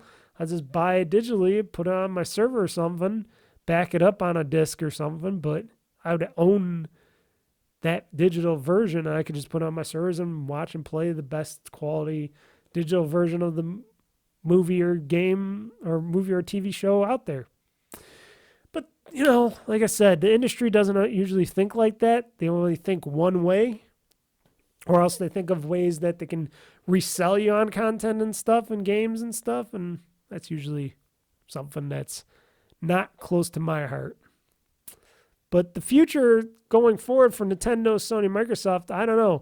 Console-wise, like I said, coming up in the games news, we might be hearing about that new Nintendo Switch, that version 2 or whatever coming out soon. I don't know. We'll hear about that maybe sooner than later. Like I said, the future is always going to be all digital for all these consoles. I know that for sure. I know Microsoft's got a lot of stuff they got to do behind the scenes to get those companies are rolling and making decent content for Game Pass and the Xbox fanboys and stuff, for the Xbox fans and girls and stuff, boys and girls and stuff like that. And Sony's just going about their own path, but yet Sony doesn't have that many games that our people are wanting to clam over. They've been pretty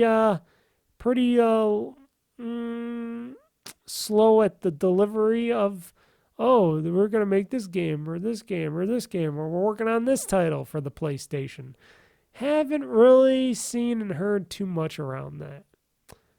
And like I said, if I was a PlayStation owner, I would be a little miffed by that because I would want like some good PlayStation games to play with, and if you don't have them, I don't know. I have my reservations on it, but they're all making money still. They're all making money. They're all super big, and they're still going strong. So I can't complain. I definitely can't complain. So let's see here. I think.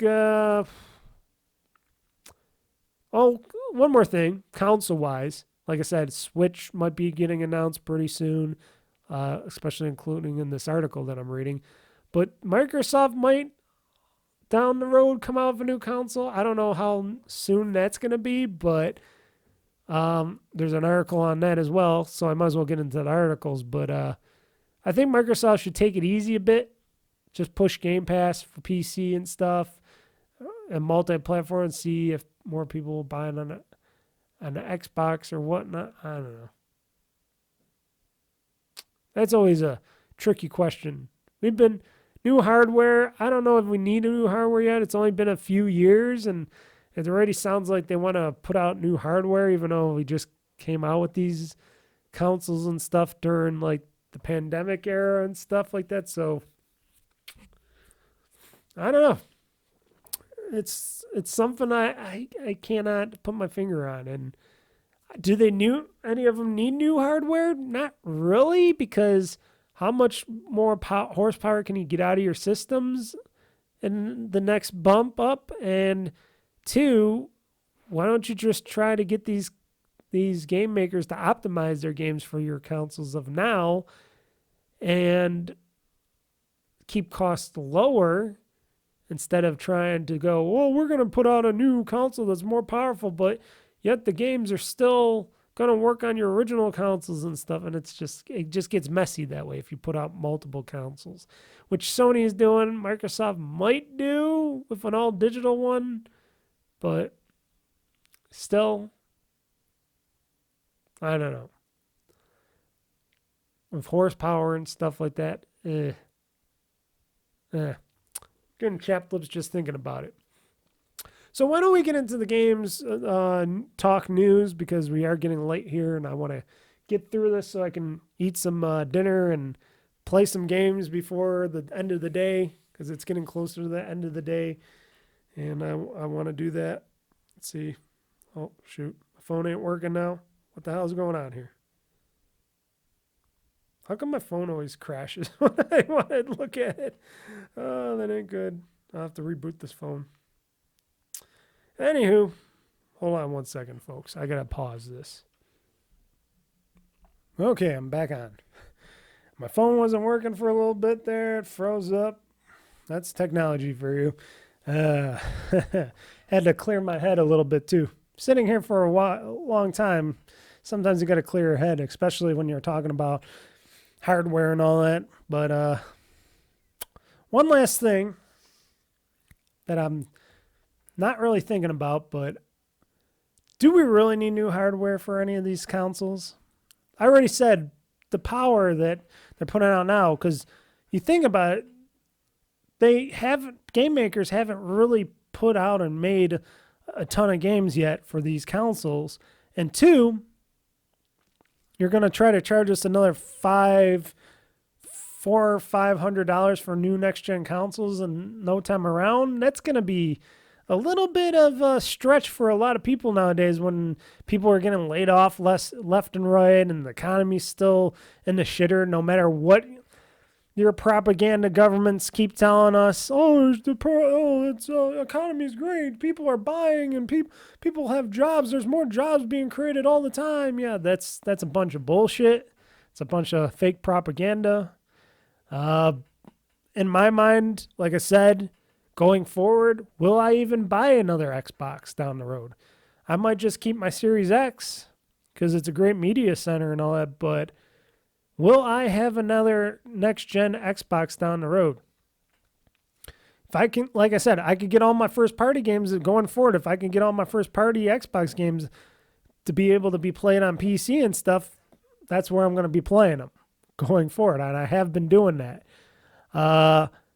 The only thing is that I would really want to get a next-gen Xbox for or whatnot is because there's games from third parties that would only come on the consoles. Now, if there was a way that Microsoft was able to get them on their PC side, on the store side, like they do with some games, sure, I'd buy those games digitally and get them, especially if all these games are going to be going digitally in the future. Why not have them able to be purchased on the Microsoft store? I know you guys do deals. I know these companies, game companies, do deals with like Sony and Steam. Mostly Steam. We shouldn't say Sony because they might put it on Xbox and PlayStation, but they might do certain digital deals with Steam and Epic and stuff. But you're fragmenting the PC market. You should just put it out on Steam, Epic, and you should put it on Xbox PC stores and stuff like that. So if I want to purchase this for my Xbox or for my PC from my Xbox side, if I want those achievements, I'll be able to purchase it like I did with Like a Dragon Infinite Wealth. Now, will they do that in the future? If they do, great. Then I don't need a new Xbox, because then my Xbox is my PC here. And you never know. Maybe I'll build a secondary gaming PC, or I'll build a secondary machine just for production, and then I'll just have my gaming PC, and it could be my media center. I know that's going to be a lot of power being sucked out, but shit, I could do it that way. But would I need a new Xbox? It would have to be very enticing, especially if it's an all-digital Xbox. If it's an all-digital Xbox and it's a lot cheaper, and they make it for and they sell it for like $200 or something, and you could pop in a super fast like 2 M.2 drives in it or something, or put in multiples so you can get more than like 2 terabytes of storage in your portable Xbox. Like they put in like built into the machine, they put in like 2 to 4 terabytes, and then you could purchase another like 4 terabyte or something M.2 drive for the machine. Sure. Especially if it's just all graphics and it's just a regular machine and you're not going to have it and it's going to be all digital. But if you could do it for $200, I would definitely do it. If it's going to be $400 to $500, you're getting more into the low mid-budget PC stuff, and then it's like, well, how many games am I going to buy on my Xbox or get for my Xbox compared to my PC? Like right now, most of my games that I'm playing is on the on the PC, excuse me, and not the Xbox, except for Tekken 7, because that's a title that I purchased, a physical game that I installed on my Xbox, and a lot of these games I'm just able to play more so on the PC, and that's been like that for, a couple years now? So it's going to be one of those tiny times. We will see. I will find out and see in the near future, how will all this go down the road? Will I be just all PC going on?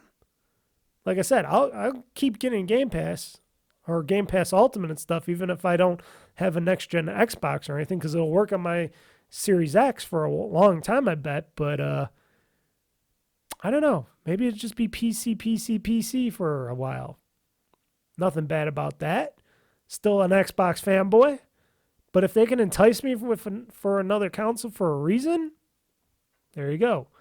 For the Switch, I would consider getting the next generation Switch, whatever it's going to be, whenever we find out it's going to be. Like I said, it has to have the backwards compatibility. That's got to be a must. I got to be able to put in those Switch 1 carts into the Switch 2, or whatever it's going to be called, and I got to be able to play all that software. And all my digital stuff and purchases has to be able to transfer over to that new machine as well. Not this, it doesn't, which stores are different. No, you got to let me have all my digital purchases, game saves, all that stuff, be able to switch to the new one, to the new Switch. And it's got to be more powerful. It's got to be power. I know it's going to be hard for more power, but if there's a way, and chipsets and stuff are pretty... If we got stuff like ROG Allies and stuff out now, I'm sure NVIDIA's got something that they cooked up in the chip and the SoC chipset over there over in NVIDIA that they can make this next Switch super powerful, but still super small and super battery fit. I'm sure there's something that they can do going forward with that stuff. But it's got to be more power in that machine. You know, battery life seemed okay to me. We got to have better Joy-Cons. If they're going to continue to keep the Joy-Con thing, give us a new version of the Joy-Cons. Give us better, robust Joy-Cons to play with. And that next generation Switch has to be something with it's got to have an OLED screen. I know I've been hearing also that the next gen Switch, the first rendition of it, the new first rendition of the Switch is not going to have an OLED. It's only going to have a LCD panel in there. That's a no-go for me this time around. Not when we see OLED switches down, now that they got the regular Switch has an old LED screen. You got your Steam Deck with an OLED screen. There's an update here in the news with the Asus ROG Ally going to get an OLED screen. If I would have known about that, maybe I would have waited another year. Nah, I still love my ROG Ally as it is now, but still, with devices like these coming out of OLED screens, and you're going to bring out a next generation Switch, and it's going to have a LCD panel again. Come on, Nintendo. I don't care if you're trying to save a buck or two or make it cheaper or what. I think it's all a gimmick. I think they're just doing that because they know people will still buy it, and then they'll come down a couple of years down the road and they'll go, hey, we got the OLED version now coming out now. Hey, you want to buy it again? I think because they had so much success with it the first time around, they want to go back to that well and try to do that bullshit again, which this guy is like, no, I'll wait for the OLED version of the Switch 2 or whatever it's called. No matter how many great games you might be putting on it right away. Because I'll be able to wait. Like I said, this ain't a business for me. I play what I find is really good, and I'll play the games. If I'll hold off on the next generation Switch for a little bit and wait till those games pile up whatnot over there or whatnot and not show off Switch 2 games for a while, oh well. It's not like like I get paid to do it. So I'm not going to spend money on a new system and new stuff unless if it makes sense. Now, if they came out with an OLED and it's backwards compatible and all that right out of the gate, maybe I'd buy the next generation Switch. Maybe. We'll see. It would be a strong possibility I would do that. Even though I got a ROG Ally, even though I got everything else, I'd still possibility because it's Nintendo. It's Nintendo. They're the Apple of the video game world. Okay, folks, let's get into this because it is getting late, and we'll see what I talk about. I'll try to rush through these as best I can. I hate rushing through news, but it's getting late. I'm getting hungry. My throat's drying up a little bit. I got to drink some water while we do this. So here's the games news that is the games news of the show, folks. The games news from the past week. As I finish up drinking this water a little bit to get some fluids down my throat because I'm feeling a little bit of coarse throat here. Holy crap. Oh boy. Ooh. Dryness. This is that time of the year still. It's still super dry. My sinuses are still up and down. But like I said, it's still wintertime. It's still the best time to play video games because once that spring and summer hit and it gets nice and toasty warm out, and then I play less games. Except because I got the ROG Ally and the Nintendo Switch. I could go outside and play video games all the time now. So mostly the ROG Ally because it's got a brighter screen than the original Switch. So I can game out there all day long. That's besides the point. So in the first bit of news, we, of course, layoffs. This was talked about by many people many weeks ago after Activision Blizzard got purchased by Microsoft and stuff for a lot of money, $69 billion. Even though Microsoft's still a $3 trillion corporation right now. Woo-hoo. I wish I had stock in them. I don't have any stocks. But if I would have known all those many years ago, I'd have tried to purchase some Microsoft stock. Shit. $3 trillion company. Just like Apple. Wow. I know a lot of people hate them. But still, all in all, acquisitions mean cuts in jobs. A lot of cuts in jobs. A lot of cuts in jobs in this one. 1,900 video game workers laid off by Microsoft. So that's 1,900 for you people that don't know what 1,900 is. Yes, that is a lot of people. And that is a cost-saving measure that usually happens in big buyout mergers like this. And a lot of people are pissed off. They're like, oh, my God, they laid off a whole bunch of people. Now, note, I bet you Microsoft, a.k.a. Xbox, Microsoft, tried to let go mostly all the management teams that they don't need anymore. All the people at Activision Blizzard that were basically for selling products, for anything that wasn't making games. I'm sure they let go all those executives and extra people that they just didn't need first. I'm sure those were all the people that got laid off first over at Activision Blizzard because they look at their company. We already got internal people here. We got already these product managers. We already got this division and that division. We don't need all those people on board. Even if we can pay them, we don't need them. So why would we continue to waste money and pay them? We'll just give them some nice severance packages and some extra months of health coverage and they can go. And so that's understandable. Now, talking about this canceled survival game that Blizzard was working on, apparently the team that was working on that now canceled survival game that I think I heard about once, but it wasn't too much, and they have not had anything to say about. Like, that project hasn't really gone anywhere in Activision Blizzard, and they were using technology that was very inferior to what type of game that they were trying to make in this survival game, and they were using like cell phone game technology engines to do it, which was really stupid. But they got let go. They were amongst the people that got let go in this this massive layoff that Microsoft was doing.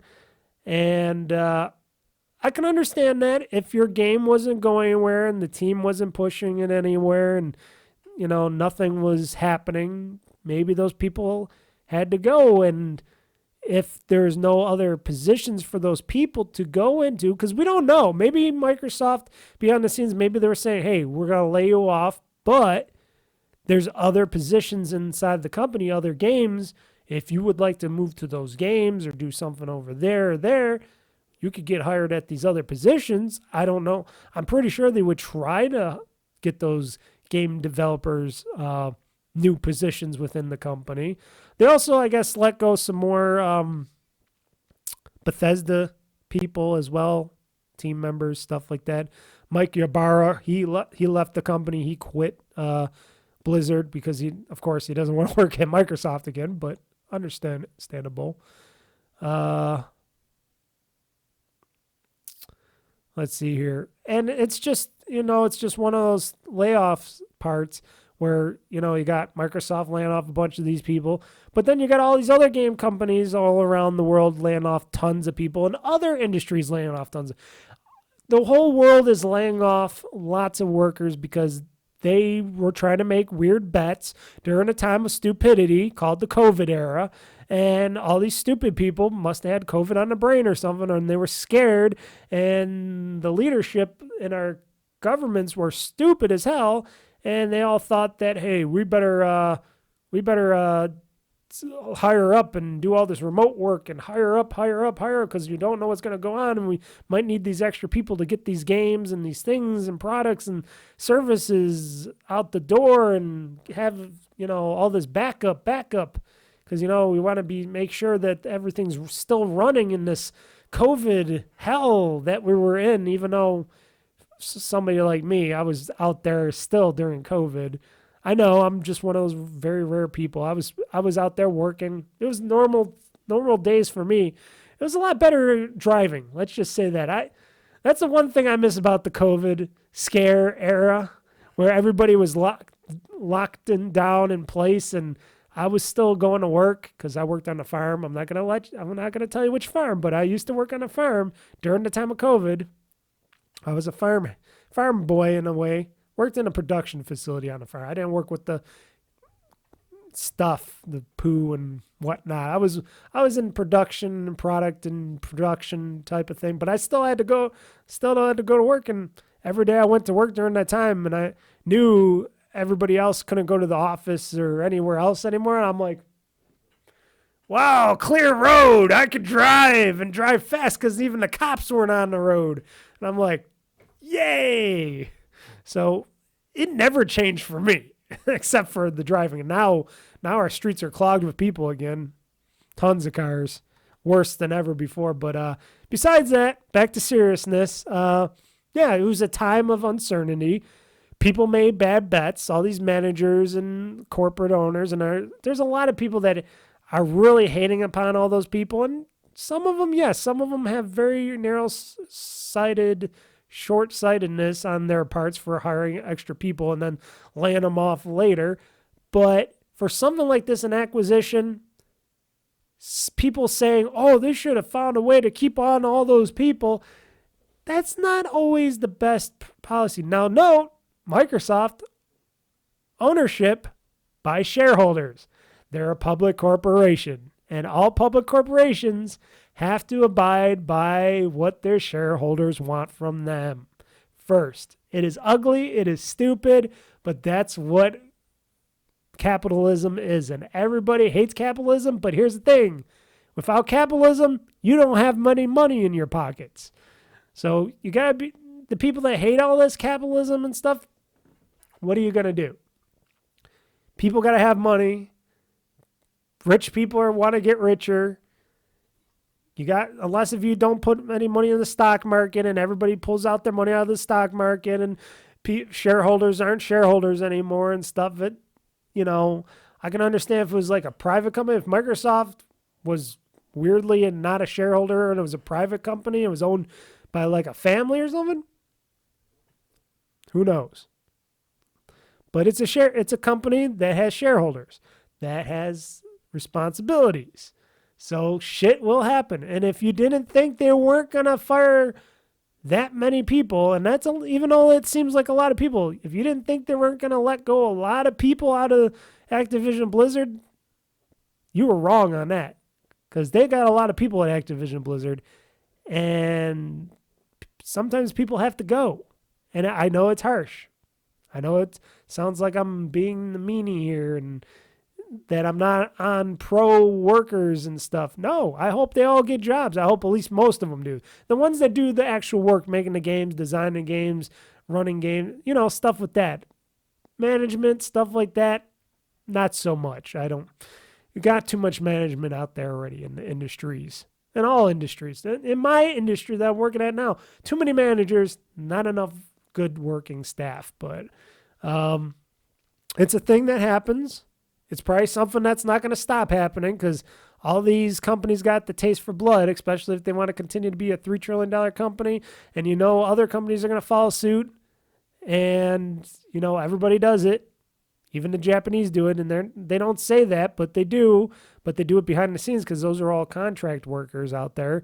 They don't want to tell you that, but that's something that goes on. It might suck now, but here's the thing. I'm sure Microsoft and all the people on the teams at Microsoft and all the people on the Xbox team especially, Phil Spencer and all there, Sarah Bond and all, I bet you they looked into each and every person at Activision Blizzard and, of course, Bethesda and the other studios they might have laid off some people. They probably looked, okay, who does what work? Who do we need for other projects or these projects? Who do we want to keep? And who are the ones that we got plenty of people of and plenty of this of and plenty of that of? Let's give them good severance. We're going to have to let them go, but let's give them some good severance, blah, blah, blah. I'm sure that's what they did. And, yeah, but it's a bad video game industry right now is a bad industry to be in. It's a bad industry to work in, unless if you own your own production company. If you make your own video games and you do it under your own roof or something and you got your own small little team and you're private and you're not bound by any shareholders and you put it out on Steam or whatever, or PC Steam, and then eventually you get it picked up by Microsoft or something. If that's how you work, then great. But if you're one of these teams that does like all this extra product work, or you're a contractor or something, that's not always the best. And it's a hard industry. It's a very bad, hard industry to work in. And it's something I'm glad I don't do. But I enjoy playing the games from those people that work in the industry. They give their time and aspiration. And basically, you're live, sitting in front of a computer all day, every day, making stuff that I enjoy playing every day, every hour, most hours of the day. So all I can say is for the people that got laid off, sorry, it sucks, but it's just one of those little necessary things that happens.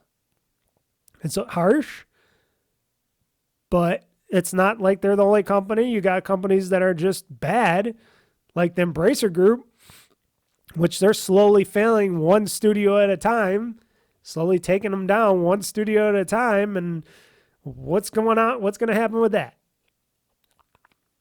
At least Microsoft probably was trying to, I bet you the people, the management at Microsoft were thinking, who can we keep? Who can we get rid of? We don't need advertisers. Let's get rid of them. We got our own testers, this, that. They got rid of whatever fat they could get rid of, and then if they had to get rid of a little bit more, they had to get rid of a little bit more, like that team making that canceled survival game. I think it said it was called Odyssey.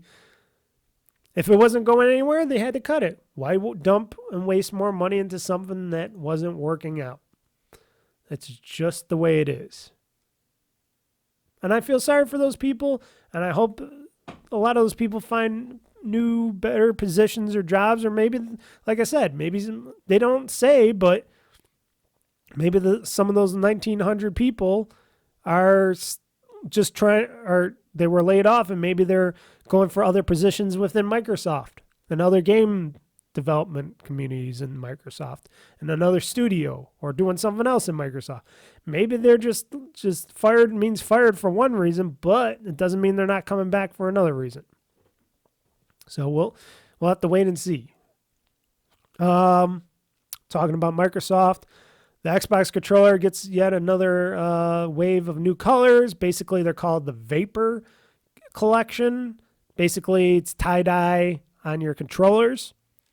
You know, just another thing for their Xbox Design Lab thing that they do still, where you can make and design your own Xbox controller.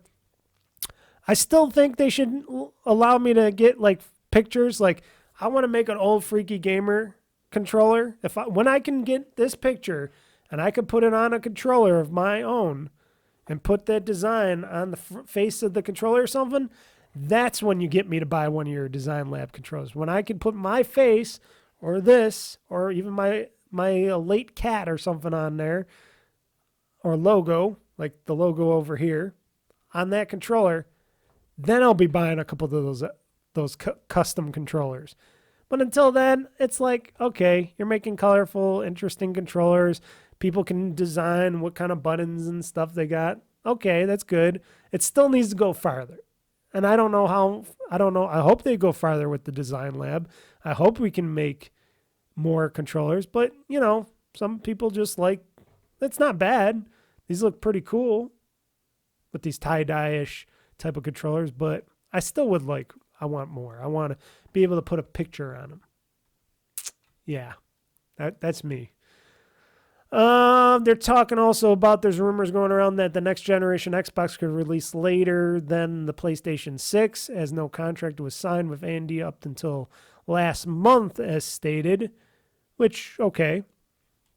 And that's probably better for Microsoft on top of that, because first off, they've been having a down, up-ish years, I should say, with this current Xbox, and it hasn't utilized its full potential yet, and they still got to get games made for this console generation. So if Sony wants to put out a new console eventually sooner, let them do it. And then it's a good strategy, because then Microsoft can see, let's see how powerful this next PlayStation is. And then, you know, a year or so later, they can go, you know what? We're going to have even more power in this console, or do more with this console. And the fact that nobody's really buying this current generation of consoles now, why do they want to just jump into a new hardware thing when they know people will play a lot of these games on like Game Pass for PC and play on the ROG Allies and stuff like that? Why would they want to attempt to, you know, put out a new console right away? If they get good games on this generation right now, they can hold off for a while. They don't always have to jump the ship. You know, COVID bumped this generation up farther. We don't even know when the next PlayStation is going to come up, but I'm sure Sony's itching to get people to buy another console down the road, because, you know, Sony is a hardware company as well. So I'm sure they're going to want people to go, oh, get a PS6, even though the PS5 still didn't have its full potential being used, and I still don't see that many games announced for the PS5 right now. Seems a little like it's dying a little bit, and game-wise for the PS5 right now, you know, I'm not really...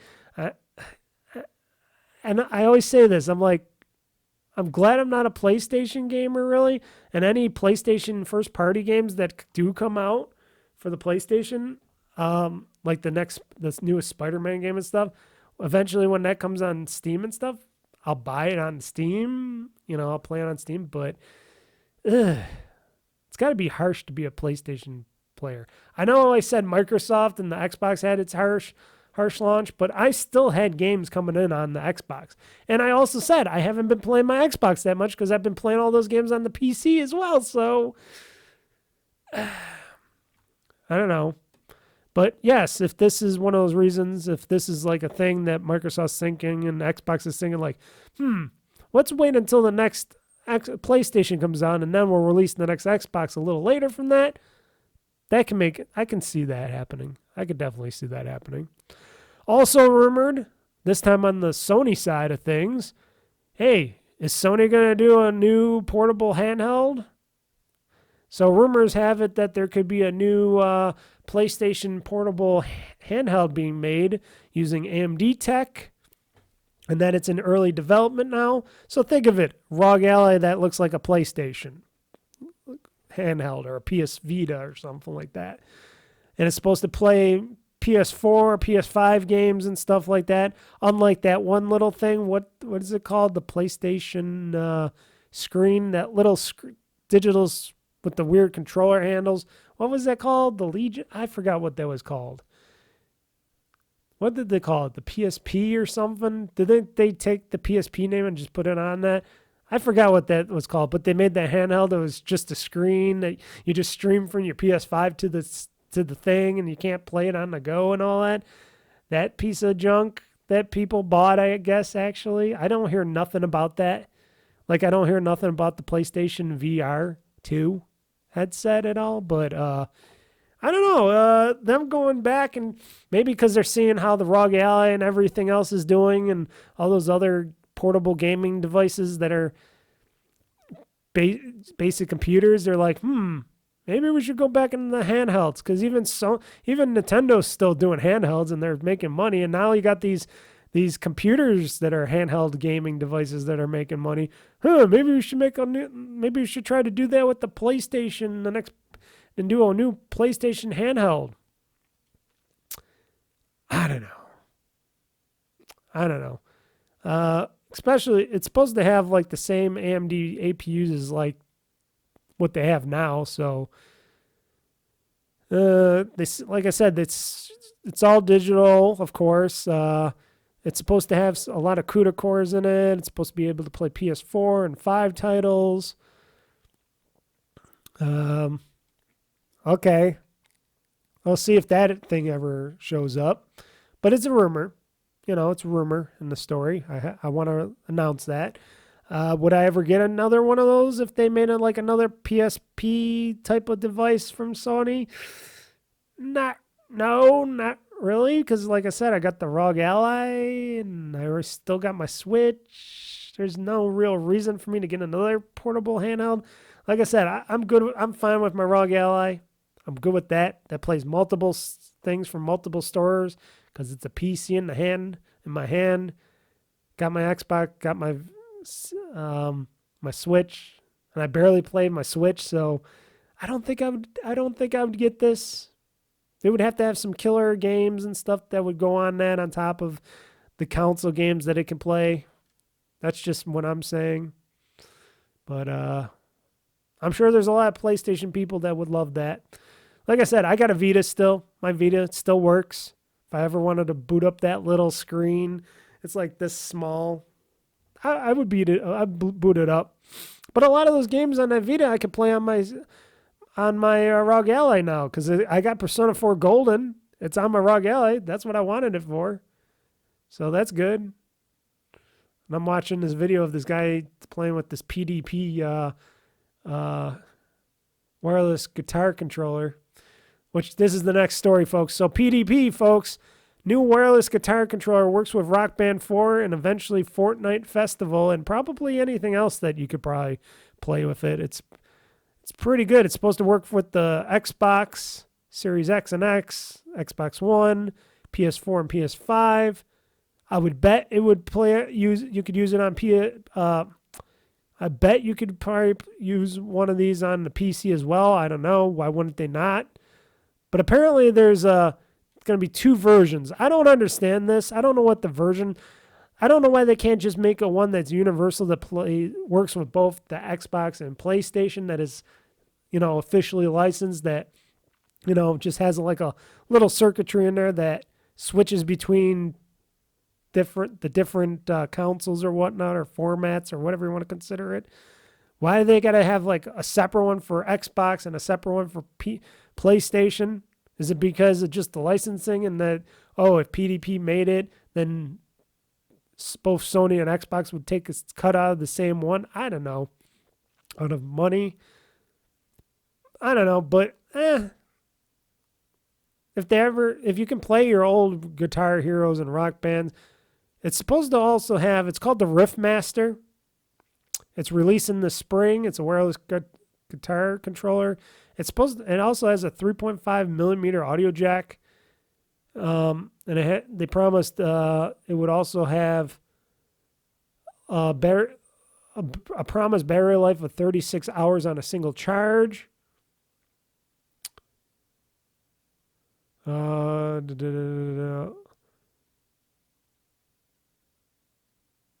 Let's see here. It's supposed to have a good, nice design to it. It looks pretty good. It's supposed to have like it's foldable way and whatnot, I guess. I don't know. Looks like a nice little, like a controller. PDP they make good hardware. They make good gaming hardware. I'm just watching this video now. I know you can watch it yourselves online, but yeah, it looks like a Rock Band controller that you can use.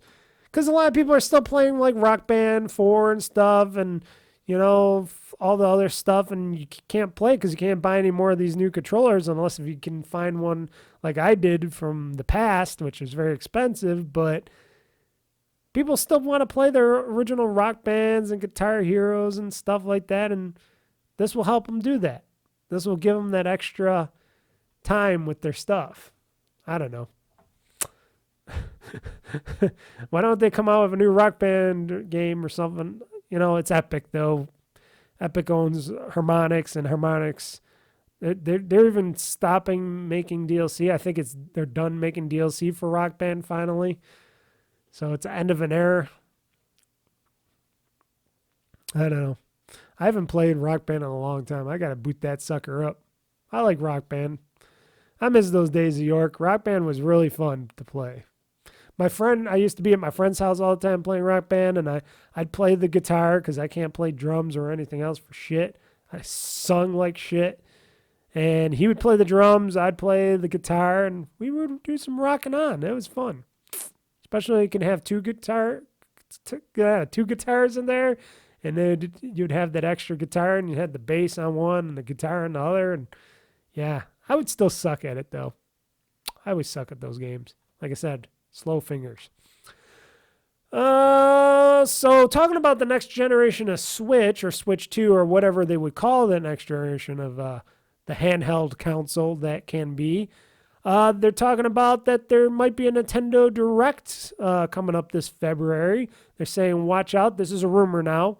Watch out for this February, which is what we're in now. We're just in it now. But sometime in February of this month, there might be a Nintendo Direct. It might be something where they might show the next generation Switch.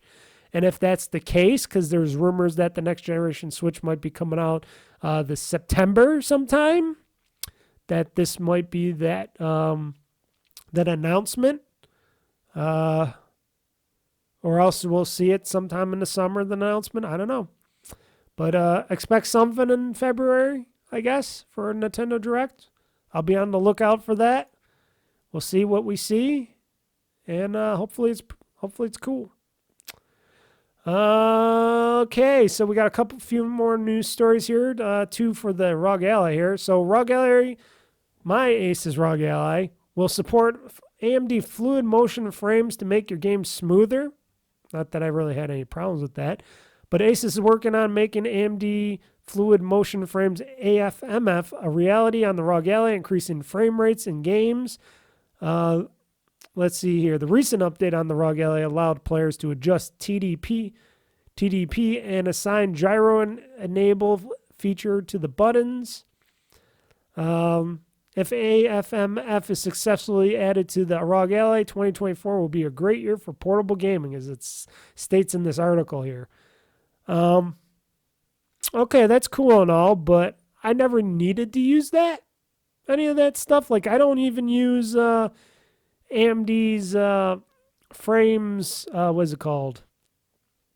The frame adding thing. I said it before. I always forget.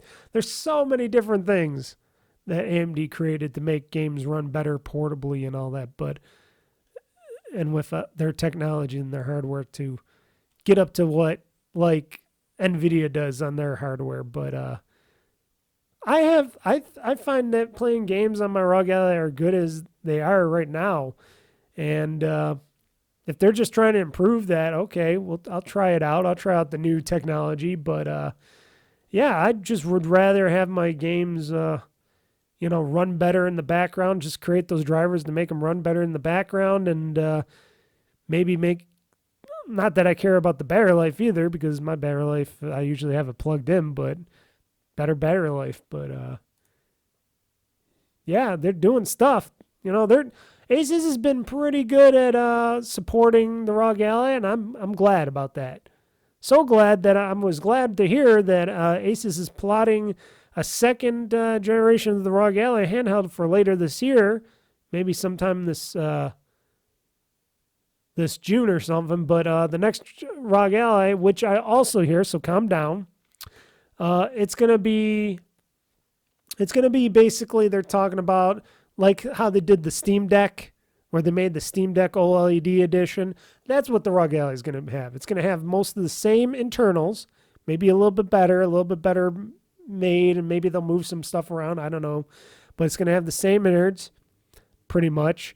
It's going to have an OLED screen in there instead of the LCD screen, and they said a bigger battery in it as well for more battery life.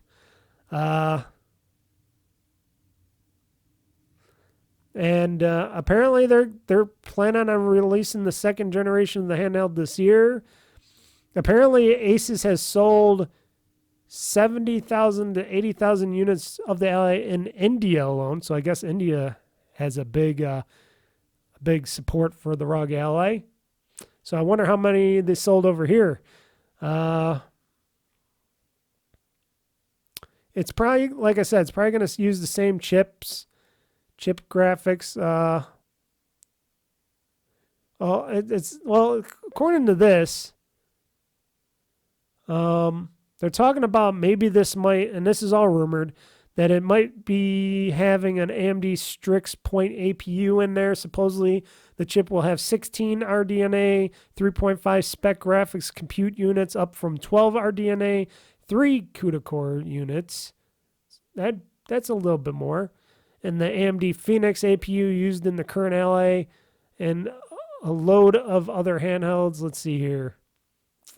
The Strict Point is also said to run 4 Zen 5 spec CPU cores, plus another 4 Zen 5C cores. So the CPU side of the equation should be both more powerful and more efficient. Strix Point is also expected to have a much faster NPU for acceleration of AI tasks, for what that's worth. I probably wouldn't get it. I'd probably wait for the next generation after this or two, because like I said, I just got my ROG Ally last year, in June of last year, and I don't think I'm going to be dropping another almost $1,000 on another ROG Ally until, later. I think this is just going to be your basic Steam upgrade, but they're saying here that it might be a little bit more powerful, but I'll wait till it's even more powerful. If it's just like the Steam Deck and they just add a better screen and more battery life, I think that would be it. That'd be it for that. And then wait a couple more years. But this is a PC manufacturer we're talking about here, Asus. They make hardware. They design and make hardware, so they're used to just putting these out left and right. And maybe they're trying to make it more powerful to entice PC gamers out there more, so they say, oh, this is a powerful little unit. Let's get it. So that could be the thing too. Like I said, somebody like me, though, I would wait another gen or two down the road and then pick up another one of these bad boys, because I'll definitely get another ROG Ally down the road. I just want it to be even more powerful. This is powerful for me right now. I want to see it so it could play those next gen games on it down the road with, full ray tracing and not have to worry about it slowing down performance and stuff, and then they can have that bigger, better battery life and stuff, I would do it. But for me, right now, I'm fine with my ROG Ally that I got now. Unless if somebody wants to buy my ROG Ally now and pay me my $1,000 something that I spent on it because I put in extra memory, sticking of storage in there, and bumped it up to, what was it, 2 terabyte? What was it, 2 terabytes? 2 terabytes, I think. And, yeah. We'll see. And this story is not really any gaming related, but it could be if you think about it. But China, apparently, in China, they developed a nuclear battery that keeps smartphones and other devices charged up to 5 decades. So supposedly this little nuclear battery can produce a charge for 50 years, and they can use it. They're using it to power some smartphones and some portable computers, like laptops and stuff. So if they do it on that stuff, imagine if down the road, like I said, another next gen ROG Ally or something or whatever portable gaming device. Imagine if they said, "Hey, this is going to be a little more expensive, but imagine the tech in this next generation gaming handheld." And imagine you don't ever have to worry about battery life for 5 something years or ever worry about charging, because this thing has continuous battery power because it's run by a nuclear battery in your portable device. Which, when reading this article, it seems like they made it so it is very power efficient, this nuclear battery, and that there's only just so much of the isotope in there that it'll create enough power to charge whatever you want it to, be drones or computer devices or phones and stuff. But it's also shielded, so you don't have to worry about, oh, I'm going to die from radiation from this thing or create a bomb or something, or you know what I mean? This is perfect for like a device like these, and it's small enough for a device. Like this is the size of this battery that they're showing, this 3-volt, 50-year battery that's called a Beta Volt battery. It's 3 volts. This is smaller than their Chinese coin here. They're showing a Chinese coin, which I'm sure is probably like a quarter or something, and it's smaller than that, and it provides 3 volts. So that's what is 3 volts? Is that like something you put in the computer? Imagine a little bit bigger, something that they make for like a laptop or a ROG Ally or something. I know this might never come to the States or something because you know how our country is, but you never know. You never know how if this is something that could be a thing. Imagine our next generation phones like this. Like my next generation phone could be always powered. I never have to charge it again. It will never run out of battery power at all. Like I said, my next ROG Ally or something never runs out of battery power. I could keep that thing running every day for 50 years. By that time, by the because they said 5 decades? 50 years? I will have like 5 devices by then, because you're talking about 10 years of usually a device that you keep up to 10 years for like a computer or something. You're not going to keep them for 50 years. Your computer, a laptop, or my ROG Ally. It's great that it can run it up to that much, but I would never do that. And sure, this could be make it the device way more expensive because they got to say, well, we got to charge you way more because this is a nuclear device and it's very expensive and it's got some, we got to pay for all the tariffs and all this other stuff. So it might be 1,500 device. Imagine if I could get a ROG Ally next generation version with the best graphics, CPU, whatever in there, memory, you name it, and it came with one of those batteries and I had to pay like $1,500 for it, I would do it. I'd pay $1,500. Be like, here's my money, Asus. Give me that next generation ROG Ally. I'll never have to charge it again. I can play it anywhere, outside, indoors, and I won't have to plug it in anymore. And that thing's always running. I I would spend the extra money.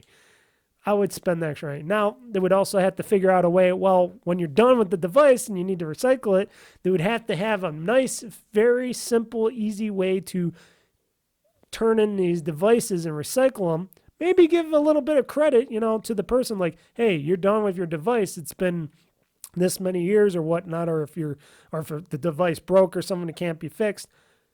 Instead of chucking it away, because you're chucking nuclear waste away, basically, you give it back to us. We'll give you like a $200 voucher or gift card or something to wherever you want to do. I think that would entice people to bring back their technology to whomever and trade it back in, and then they could take out the nuclear device, put it in whatever they got to do, whatever. Or if it's still good, they could put it in a new device or whatnot. You know what I mean?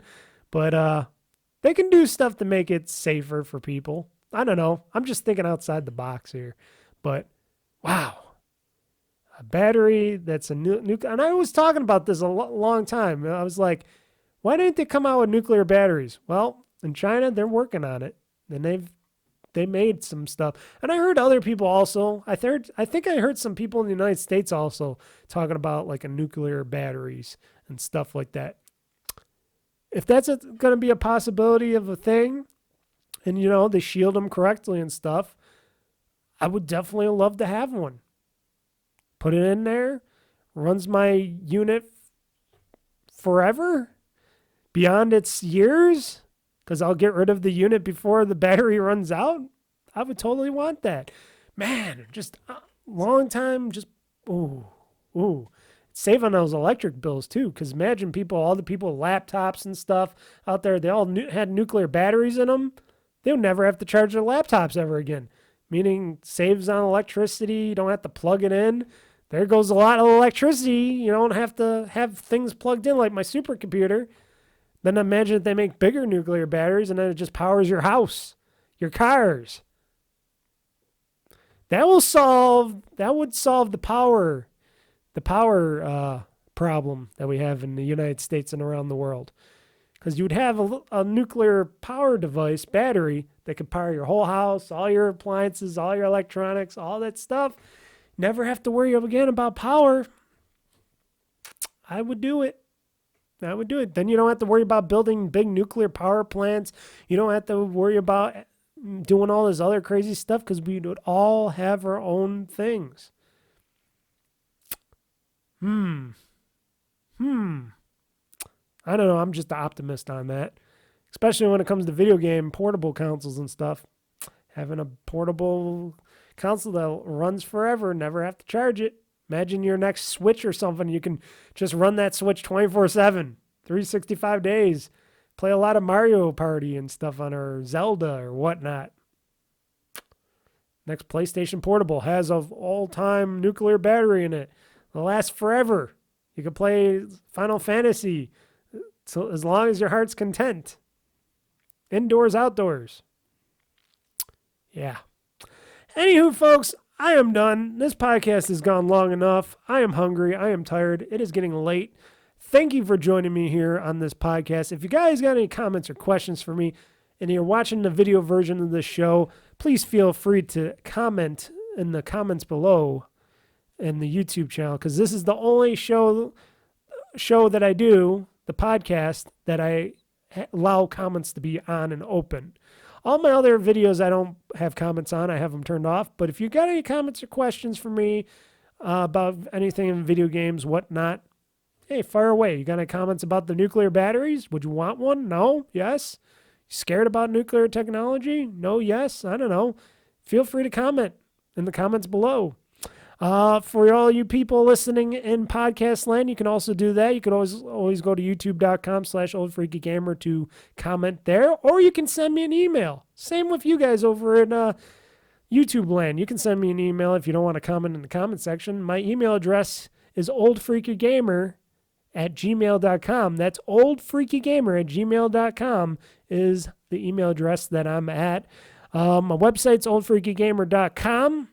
If you want to see my schedule for upcoming shows, new videos, podcasts like this, stuff like that, that's oldfreakygamer.com. And of course, like I always say, I stream mostly at 8 p.m. Eastern Time on Fridays on youtube.com/OldFreakyGamer and twitch.tv/OldFreakyGamer, because you can watch that same program on both. And then the show goes up after the fact, after I edit it, and it goes up into the cloud, into the youtube.com/OldFreakyGamer cloud. So I'm Mr. Mike.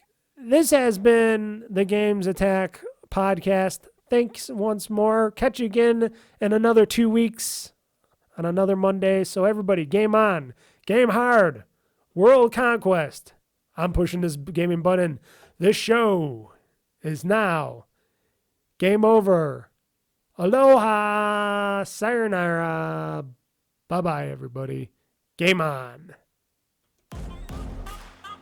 There we go.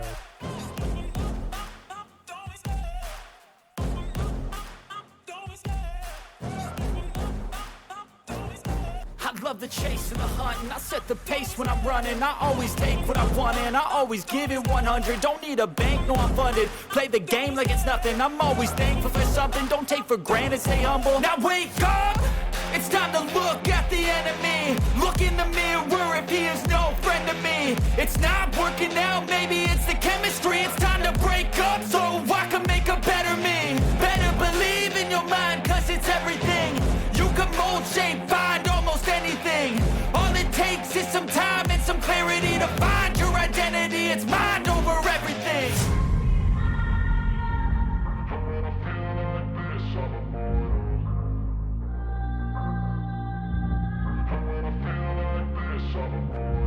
And when I feel like this, I'm immortal. When I feel like this, I'm immortal. When I feel like this, I'm immortal.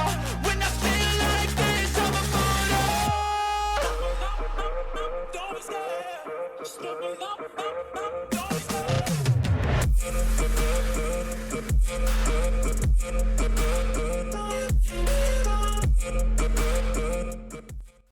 That's a good game. Enjoy your gaming.